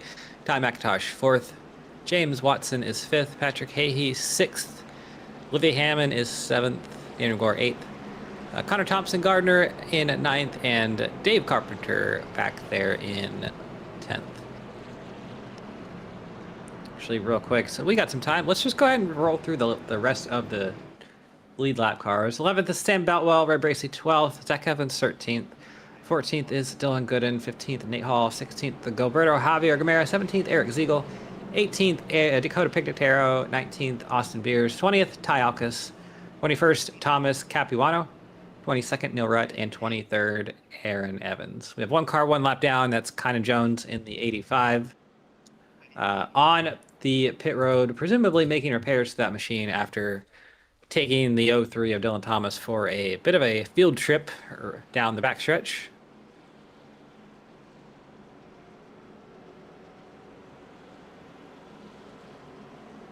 David Westergreen, saw him down and away now. He has gotten apparently the required repairs done on that number 9 machine, and he is down and away. Car still looks absolutely terrible.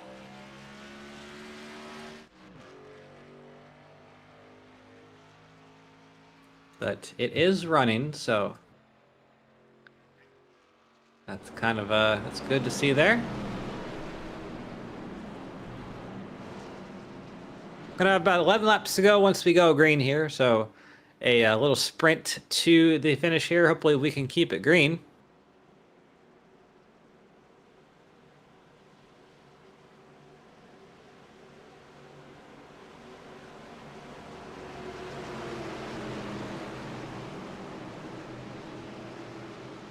You know, Kynan Jones might be done for the event, asking if he can just watch the race. So I have to say that's a pretty good indicator that we will not see the 85 back on the track tonight, but pace truck is off. Field's in the hands of Darren Staff there on the inside line. He's got two teammates on the on the outside line is Darren. He's got two teammates on the inside line, so we'll presume that he's going to probably take that inside line right about now, and yes, he does, but watch out, that outside line we've seen on these restarts all night long. It is strong. Ty McIntosh with the push from Patrick Hahey. That's not someone he normally works with. How is that going to work? He's got his normal teammate behind Patrick Hahey, so Ty McIntosh wants to hook himself up with Daniel Gore and maybe get that 87 out of the mix, but right now, the 87 getting a push from Daniel Gore. He's going to be the one pushing Ty for now. He's got to make up and find a way to be friends with the 87 for the time being, because that is what he needs. Out of turn number 4, good run for Ty. He's got the run. He's got the push. And he's got the momentum. There he goes to the lead. Nothing Darren Staff and Dallas Mayan can do yet. Here comes Patrick Hahey. He moves to the inside, trying to get that RK Motorsports draft. Patrick Hahey, kind of an unaffiliated driver. He's a 3-pedal Mafia driver, so his teammate is technically Dave Carpenter, but they are not connected right now, so kind of working for himself. Patrick Hahey also has not ever won an OSCA race, so looking for his first win out here tonight. And what a better way to do it than being at Talladega here in the closing laps of the race. But 10 laps to go. We're coming to 9 to go. Ty McIntosh there on the bottom. Here comes Daniel Gore in the middle. Huge push from the back of the 71, Dave Carpenter, to Daniel Gore there, trying to get some momentum running there. Right now, at the line, not going to be enough. Ty McIntosh leads by 11 1/1000ths over the 69.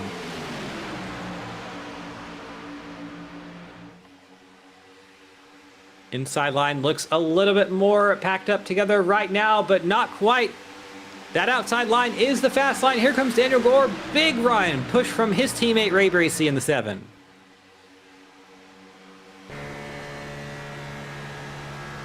Down the inside they go. That's a Redux 1, 2, 3 in the inside now. Ty McIntosh, the caboose, of that group, Noah Brown, in the pits with a blown transmission and engine and probably other things in that race car. Here comes Ty McIntosh trying to make the middle line work for him. Daniel Gore's going to block. Daniel Gore doing a good job of playing those lanes and using all of the available racetrack to him right now to make the blocks, but he leaves the inside open. Here comes Ray Bracey. Big push from the 87 of Hay here. Daniel Gore up to the, oh, there they go. They're wrecking. 75 of Gooden. There goes the 87 of Hay. They are sideways and wrecking.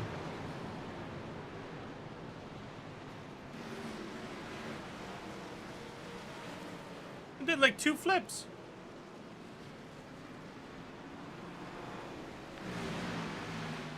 There sure was. That was a wild crash right there. Let's see what the replay says. We are already wrecking here. He flipped around down the backstretch. It started with Daniel Gore. He goes to the outside line here, and Dylan Gooden goes inside, and just not enough room, plus the netcode not working very well with us tonight. I think that kind of maybe shouldn't have been an incident, but it was.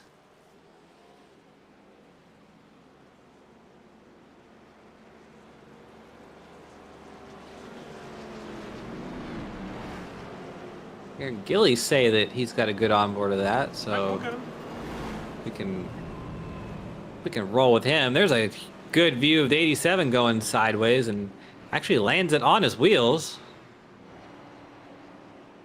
Austin Pierce was involved. Beer's involved as well. That is I not. think Scarborough too.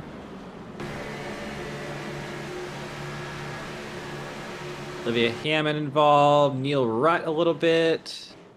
Dakota Pignataro. On board here with Gilly. And yeah, I mean, so far, it's happening in front of him. Yeah, this is oh wow, this is a great view. Ooh, And he look gets at through it, Sam's. no damage. Yeah, Sam, left front is destroyed there.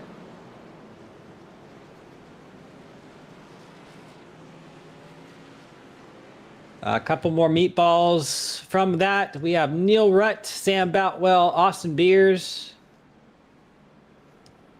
Patrick Hahey, all receiving meatballs after that one. I want to see what happened to Ty and Darren. I know they made contact, but I don't know if they continued wrecking or if they saved it. Different angle also. I got significant damage, I would assume. But they did a great job saving it looks like.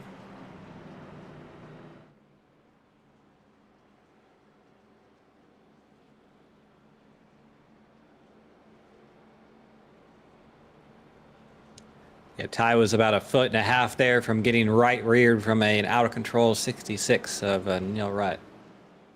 So that would have exacerbated things just a little bit.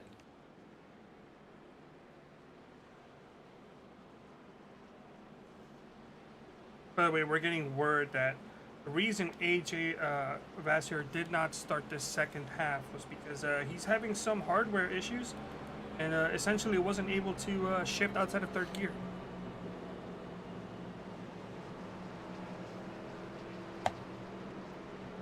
Ah, well, that'll do it.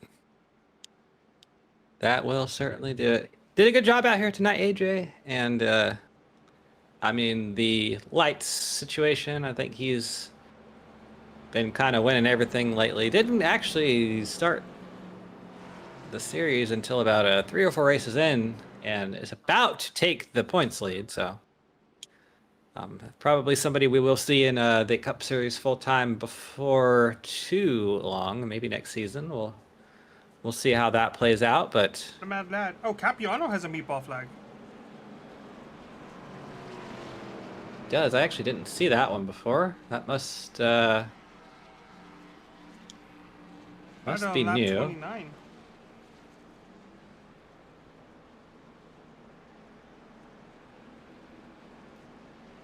We got a diss lap. I don't, but he's gonna grid up here. Gonna line up here for the restart. Yeah, I do see damage on the 21, but not something that's. Well, let's look at the.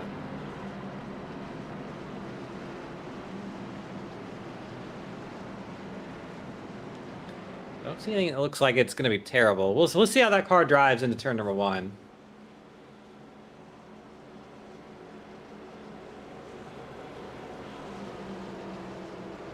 Well, it's not a question of how the car's gonna handle in turn 1. It's a question of how long he can go before racing kicks him.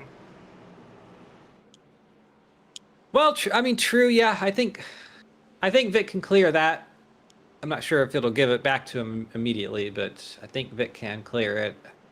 I just would have to think there's a reason he does have the meatball, whether something is broken that shouldn't be. So we'll see. Quick little re-rack in the top 10.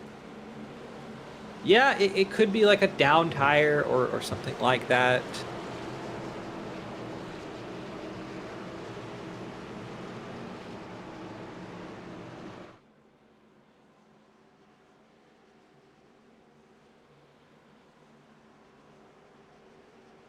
Do a quick little re-rack at the top 10 here real quick, because once again, our lineup change. It's Bracy Gore, your 1 and 2. Connor Thompson Gardner is 3rd. James Watson 4th. 5th. Dallas Mahan 6th. Darren Staff 7th. Thomas Capuano with the meatball flag. So that is very much in the air right now. Eric Ziegel 8th.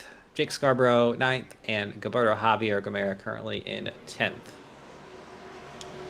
About 4 laps to go here at the line, I believe. Yes, you're correct. Quickly getting down to the end of the race. The leader, Ray Bracy, there on the inside line. Haven't seen him win a Premier Series race in a while.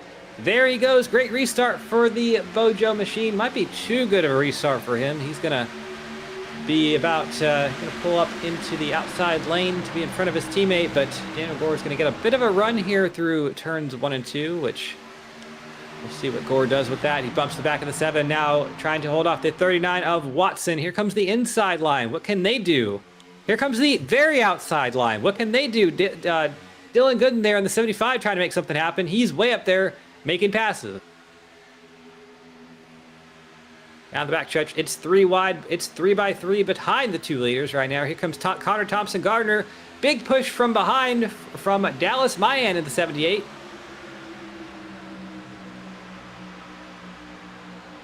But out of turn number 4, that outside line supremacy works once again, and they have an even more outside line there. Darren Staff being pushed by Eric Ziegel and Dylan Gooden there.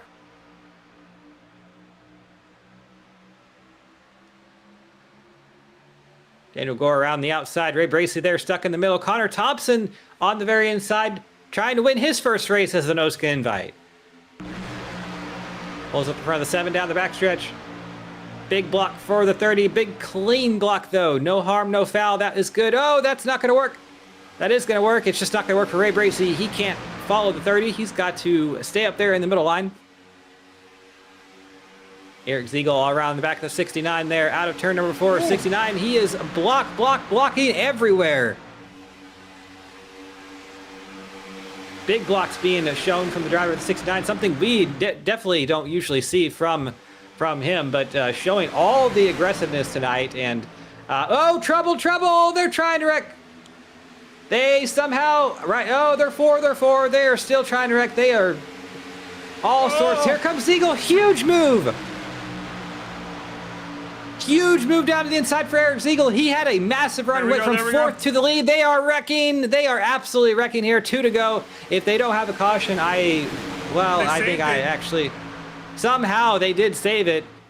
We are 2 to go through turns 3 and 4, coming to the white flag. Big block for the 55 of Ziegel. Here comes, that's Mayan trying to make something work. Connor Thompson Gardner, the invite. He's there. White flag. Daniel Gore's not out of it. Here comes Austin Beers. Wrecking. Oh, there they go. That's Darren Staff in the wall. James Watson. They are out of it. Up there at the front. Oh, bigger wreck. Connor Thompson's around. Big wreck. Most drivers. That's Daniel Gore. That's most of the field down there on the inside. Oh, here comes Gooden. Here comes McIntosh.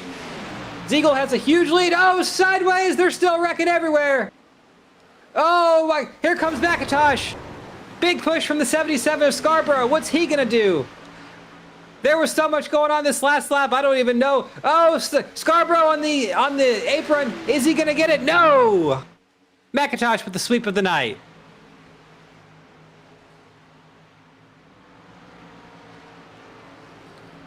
Wow, wow, wow. I started losing my voice there. I'm surprised. There's so much going. I was shocked. I really thought that Jake would have, when he moved to the inside, I thought it was going to be a Carl Edwards, a Brad Keselowski situation, but it looks like Jake didn't want that to happen and just moved below the apron. Didn't make the pass, so I don't think there's going to be a sort of yellow line issue going on here. But what a finish. Lots of red cars. What a finish for sure. And through it all, the driver of the 10. We saw him win just a while ago. And that is his fourth win on the season for Ty McIntosh. So what a way to get it done. That last lap was absolutely chaotic. Actually, let me... Did he restart? Did pull he start something the up. last lap like outside the top 10? He started the last lap in 16th.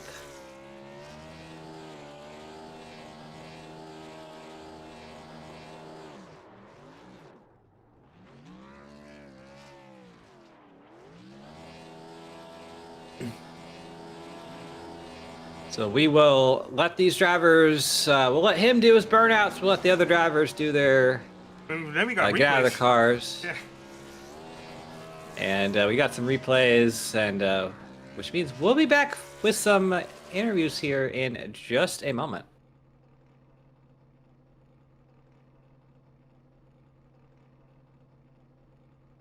All right, let's give Cam a much-needed break.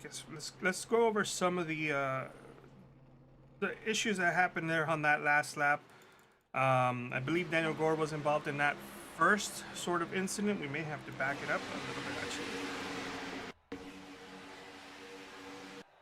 Oh, that's right. Okay, let's back it up a little bit more.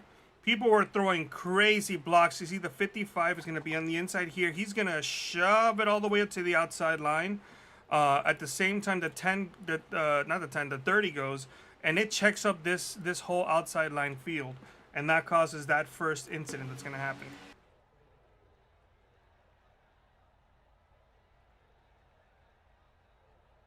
If there had been a caution for that, I think the 55 would have gotten an EOL and hard contact for the 6. That was we didn't really mention it too much, but Zach Evans in a prime position to get a great finish, and unfortunately ends up being pounded on the inside wall by his fellow competitors.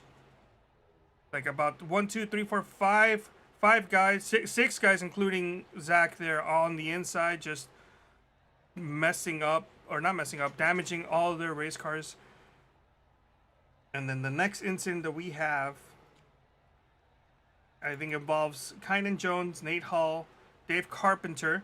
You see Carpenter already spinning to the inside off the nose of the 7. I'm going to need to see if I can find Carpenter. There he goes. Let's see what just happened. Let's switch over to a different camera and slow it down. The 7 gives him a hard push. 71 moves up a little bit, and then by that point the 7 has the bumper on the inside. Around goes to 71. Aaron Evans, pretty hard contact that shoved the 99, him and the 99 up into the wall. Then the 5 got involved, the 19 made significant contact, Dylan Gooden as well. Kynan Jones up in the air for a little bit with his teammate Dallas. And just a couple more wrecked race cars here at the end. We Oh, something that wasn't mentioned to start that last lap. Darren Staff actually spun out. He ended up finishing 12th out of all that. He was looking to finish outside the top 20. He ended up finishing 12th despite that whole complete wreck. And then here we set up for the finish. 77 looks to the inside, and here I'm thinking he's gonna plant himself there and hold that position, and whatever the 10 does will be on him. But now that I'm looking at it again, I don't think the 77 ever actually got fully clear of the 10. So if that was not going to work out. Comes down, goes below the apron. I'm not sure if the 77 had finished or come across the start finish line ahead of the 10. I'm not sure if he would have kept that finish. And we'll see how the administrators want to rule that. If technically didn't advance position, so really shouldn't be hit with a penalty, but that is not our call. And Cam, I believe that should have covered pretty much all the incidents. Yep, I think so, and I thank you for going through all of those. We don't have third place in just yet, so let's go ahead and we'll get second place. See if we can get third in a minute, but it's going to be Jake Scarborough, who we haven't talked to in a while, but see what he has to say.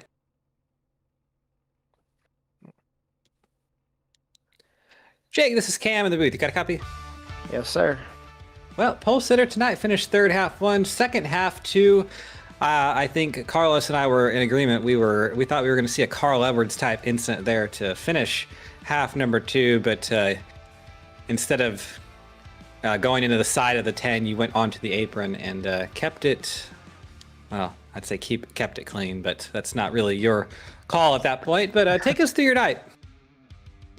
Geez, I don't know. I wasn't expecting to get pole first off for half one, so that was a nice little surprise. Obviously, I haven't been here hardly at all this season. I'm hoping to have that flip around shortly, but luckily had the opportunity to run tonight. It was a bunch of ups and downs trying to figure out, one, the car with everyone else, but two, I haven't driven this thing in months, it feels like, so just trying to learn all the basics again. I don't think I've done a plate race in this thing since last season, so just trying to figure that all out. Just, I don't know. I'm still kind of caught up in that finish, but yeah, I'm speechless, I guess. Yeah, and it was a little bit different than you would have experienced last time you were out here. About 100 pounds less weight, about 50 horsepower extra. The Master of Chaos himself, Vic, decided to use the new iRacing customization tools to their full effect tonight. And I gotta say, it was really exciting to watch from out here. It looked like those cars were evil and sideways and out of control sometimes. But what were you feeling out there in the car? Honestly, the only thing I was really annoyed about was just how hot the car got quickly. You could be on someone's bumper for 3 seconds and it seemed like the oil and the water temps just skyrocketed. So having to manage that was really just the key thing for tonight. But other than that, the car handled fairly fine. The runs were insane when you got them. Side drafting was obviously a big factor, and I enjoyed how it ran, aside from the temp issues. But I mean, that's how this plate racing stuff's gonna get, and I guess make it more chaotic. But no, I thought it was fun with how the car was set up. Well, absolutely, and you said you were on the part-time schedule, which we haven't seen you in a while. But next week is Homestead, which I know that you kind of like that track, I believe. So, are we going to see you? Are we going to see you there, and maybe some other events coming up here in the not too distant future? I hope to be. I want to get as many races as possible in, but if it happens, it happens. If not, obviously I miss running out here week in, week out like I did, 2-ish seasons ago. But, being able to come in here with just a clear mind and knowing I can just run whatever I want to do and not having really any expectation going into it. It's a nice mindset to have, but I would really like to be out here every week with you guys. So, yeah, hoping to run some more races before the season's over, but we'll see where that gets. All right, right on. Sounds good. Before we let you go, any sponsors or shout-outs? I guess 3 Wide TV with you guys. You two putting on the show you did tonight. Carlos obviously being my team owner. I appreciate him giving me a spot this season. I went in the offseason really thinking I wasn't going to have an actual team to be on, so I appreciate him. Dallas, Kynan, and Darren for being amazing teammates that they were tonight. I hate that I kind of wrecked 2 of them on the final lap, but obviously that's just the plate track ways. But outside of that, got really nothing else. But, you know, appreciate you guys for putting on the show you did, and obviously congrats to Ty for winning both halves. Absolutely. Well, appreciate you talking to us, Jake. Good run out there tonight, and we hope to be talking to you maybe next week. Hopefully. All right, Jake Scarborough, you're the second place finisher tonight. Eric Ziegel is here, so I will get him and get his thoughts on the night.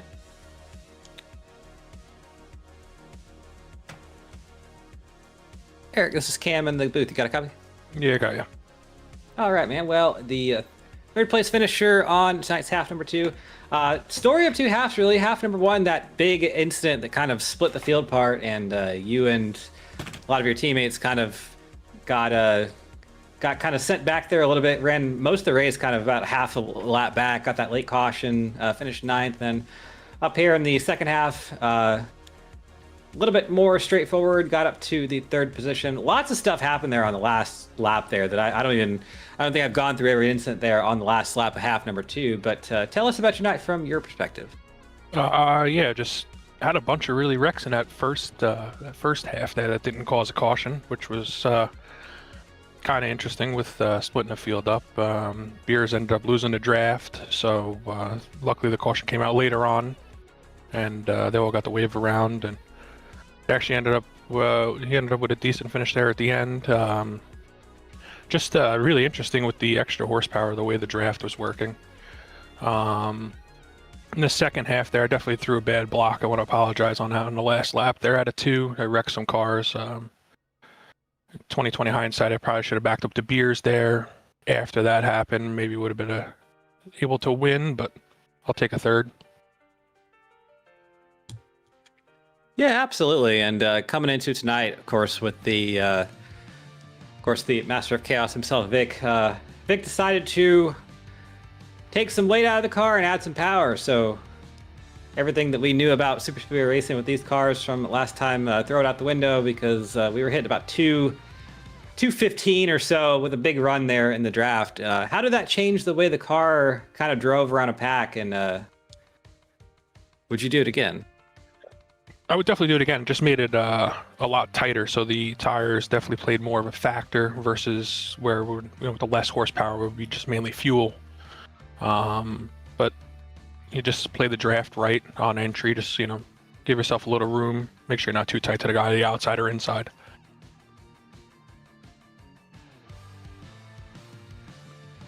Absolutely. Well, we are heading into Homestead next week, and I'm trying to actually. Nope, that's not gonna work. So Vic has the points updated for half number 1, and you are, let's see, 36 behind Daniel as of half 1. I believe we'll see. That is actually race 17. Okay. Well, Vic's got the points all messed up, so that won't be correct until tomorrow. But how are you looking forward to Homestead next week? And I mean, we're kind of at the halfway point in the season. Anything on the schedule from here on out that kind of sticks out as a maybe like a struggle race, or maybe something that you're kind of just looking to win, run really well at?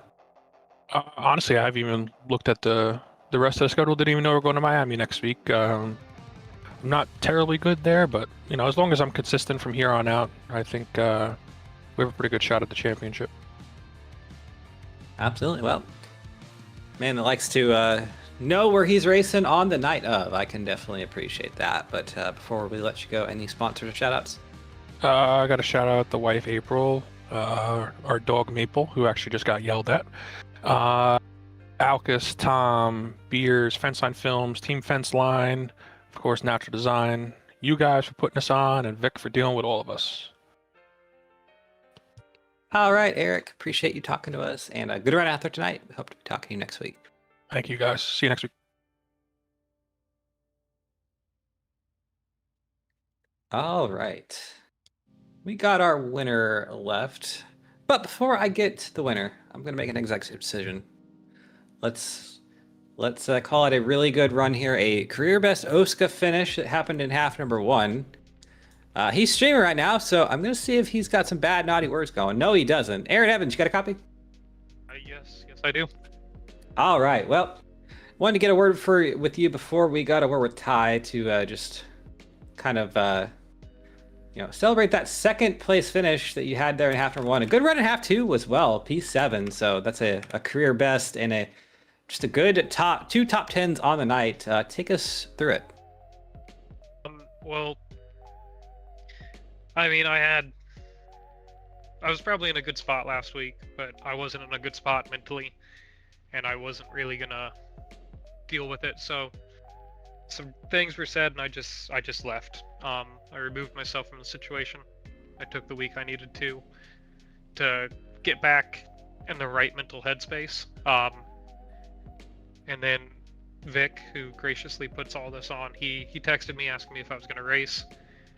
And I said I wasn't sure, but I showed up, and I expected to run in the back. I expected to have it go like the rest of my season has, where it's been accident or some damage that puts me laps down, stuff like that. But I was running up there with like Ty, Dan, Jake, those people that usually do really well on plate tracks. So when I, at the end of half 2, pretty much made those, or not half 2, half 1, going high on turn 2 to go low down the backstretch with Jake behind me, I felt like I had a really good chance to win it. And then coming through 3 and 4, racing Dan, Ty, Jake, whoever else was there, I don't remember everybody because it was all happening so fast. And then to get second by such a short margin compared to Ty, it's a little bit disappointing, but I'm happy, and I'm hoping that this is the climb back up, let's say, to sunnier days ahead. Absolutely, and I mean, you did not go tumbling side over side like some drivers in the race, so I'd say it's a good start here. But going into next week, I mean, I guess first question is, are we going to see you next week? Next week would be the Homestead Miami Speedway, and 2, looking at the rest of the schedule, no more super speedways. It's going to be mostly, we got Charlotte, we got Port Royal, Indy, Homestead, the Mexico weird oval road course hybrid, Gateway, and then in Iowa. So a bit of a mixed bag there to finish off the season. Anything you're kind of looking at as like maybe a race you're going to struggle at, or maybe something you're going to run really well at?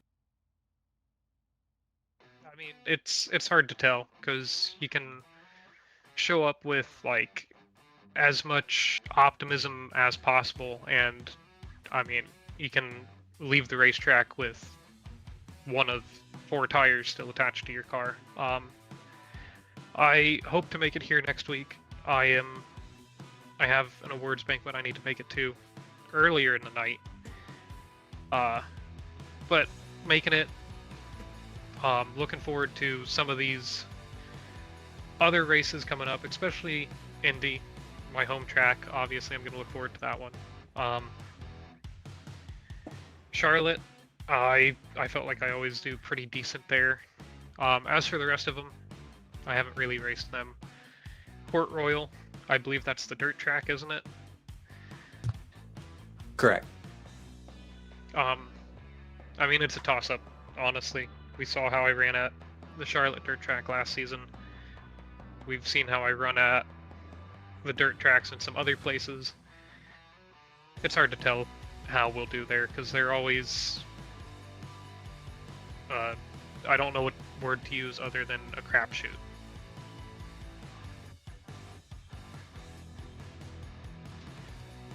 No, that they are. But yeah, before we let you go, any sponsors or shoutouts?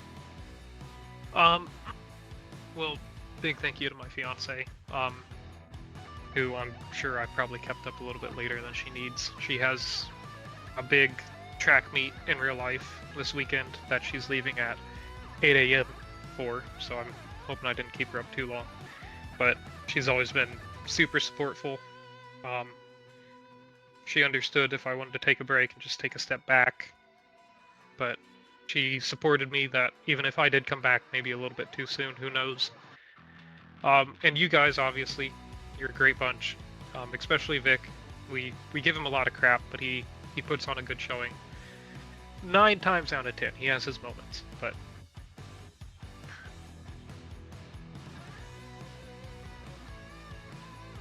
Well, absolutely there.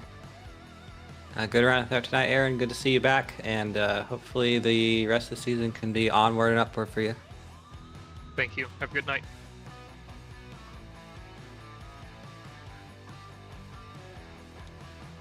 All right.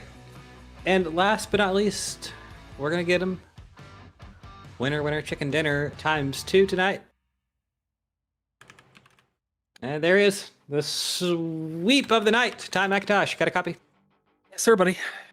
All right. Well, we already got your thoughts about half number 1. Half number 2, bit of a different race there. It looked like it was going to be about the same, and then we opened the floodgates to hell, and all hell broke loose. But tell us about your second half from your perspective. Man, lots of different moves and situations that I found myself in that were interesting. I know, I think it was there was a couple wrecks with, I think it was, I don't even know what lap it was on. It was kind of hectic, but I was kind of middle, and Dan went to cover the top, and I think the guy that was pushing Dylan, I think it was Connor, he didn't know that Dan threw a block, so then Dylan kind of got forced into that situation, and I thought we were going to be killed. I ended up bouncing off of Dylan and into Patrick and spun him out there, and I think he flipped, so hate to see that, but that was something to see in the mirror. And then just there at the end, I decided to top off. I was also in that last scuffle, but we were clean, and just tried to work my way through it. Got into a little bit of a scuffle on the outside. There was a checkup. I went to move down in front of my teammate Dan, and it wasn't exactly lined up per se, and it kind of caused a stutter there.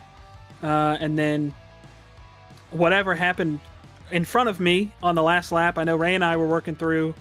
I just said, let's get what we can get. Didn't think that the win was going to happen, but they wrecked in 1 and 2. They wrecked down the back, and then we were just kind of in the right spot. I was pushing Dylan, and then Beers threw a block, so I cut low, and Jake went with me. Jake is my play track Pookie. We talk about it all the time. He texted me this afternoon, and he's like, I'm racing. I was like, all right, well, I know what that means, and I thought he had me. I'm not gonna lie to you. I thought he made the right move. I think when Ziegel went to side draft him, it pulled him off of me enough to kind of hold him back, and I mean, 0.006 of a second. I can't ask for a closer finish there, but man, what a night.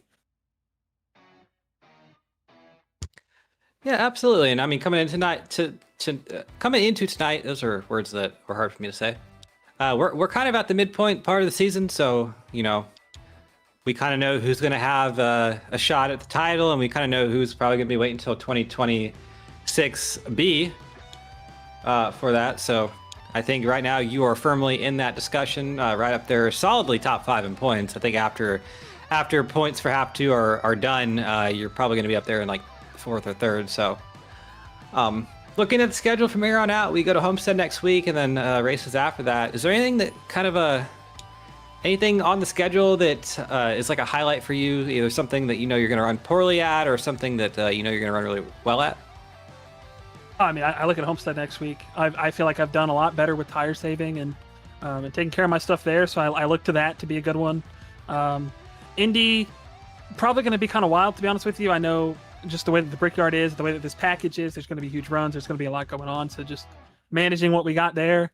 Port Royal wild card. I mean, we saw what happened the last dirt race that we ran. I won the pole and then continued to get clobbered all 3 races. So that wasn't great. Definitely don't want to do that again. I mean, I look at Mexico, I look at Gateway. Like, those are tracks where I think I have a top 5 in me for sure in both races. But and I don't really have a standout one. I think the one that, you know, if I had to pick one that I think I have a shot at, I would say next week more than anything. Sure enough. I mean, Homestead, we've seen you run well at Homestead Miami Speedway.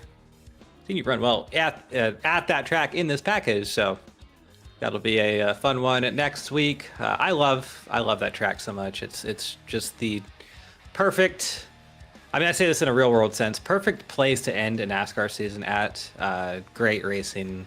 The vibes are just impeccable. It is a track of that has the most aura of any in the sport. Just almost. I know the Indy, Martinsville, Darlington, those places are kind of like really, you know, Daytona, they can't be beat. Talladega, but like Homestead is right up there. So I love that place. Definitely want to go there at some point in the future. But before we let you go, any sponsor shoutouts? Oh yeah, Thrasher and Riker, they've been in the chat all night. Those guys are always here. It doesn't matter if I'm running in the back or the front. They are always here, cheering me on. So thanks, guys. Love you guys. I mean, man, everybody at Redux, I knew going into the night that we had a really good chance. Obviously, Dan and I worked really well together at Atlanta. And then Daytona, you know, there was miscommunication there, but we were on top of it tonight. And we talked about it. I said, if there's a night that we're going to have to communicate more than we ever have, it's tonight. And I feel like we did that really well. We controlled when we could. I mean, absolutely insane. Everybody that's on the car, tonight was special. It was different. There was sports night. So Zach had Bojo paint him up a Montreal Victoire car, PWHL team. And I don't have a favorite PWHL team yet, but I went off of the jersey that I thought was the coolest, and the Toronto Scepters were the ones that I thought, and I think I did a great job on the car. It looked great. I think getting a win in that one, getting 2 of them let alone, is pretty good. Quick Shifts is on the car every week. Every Redux sponsor, Nismo Records, Grizzled Graphics, Bojo, who does all the paints. Trying to make sure I don't miss any, but I mean, I'm probably going to Rio Grande Mexican Grill. Go check them out, man. Awesome restaurant from what I've heard. Just everybody at Redux. Aaron had a great night. I mean, there's a lot to be happy about tonight. Absolutely, yep. And Ty McIntosh, the tried and true Toronto sports fan that was devastated after the 2025 World Series. Absolutely, couldn't believe it. But yeah, good to shout out the PWHL. That's a cool little thing going on there. I had a little watch party for was it 2024 at this point? I feel like it was 2024, the first championship they ran there. So got to see that. Cool that's still a thing and getting some recognition. But appreciate you taking some time to talk to us twice tonight, Ty. Good job out there, and hope to talk to you next week. Thanks, boys. You all have a good one.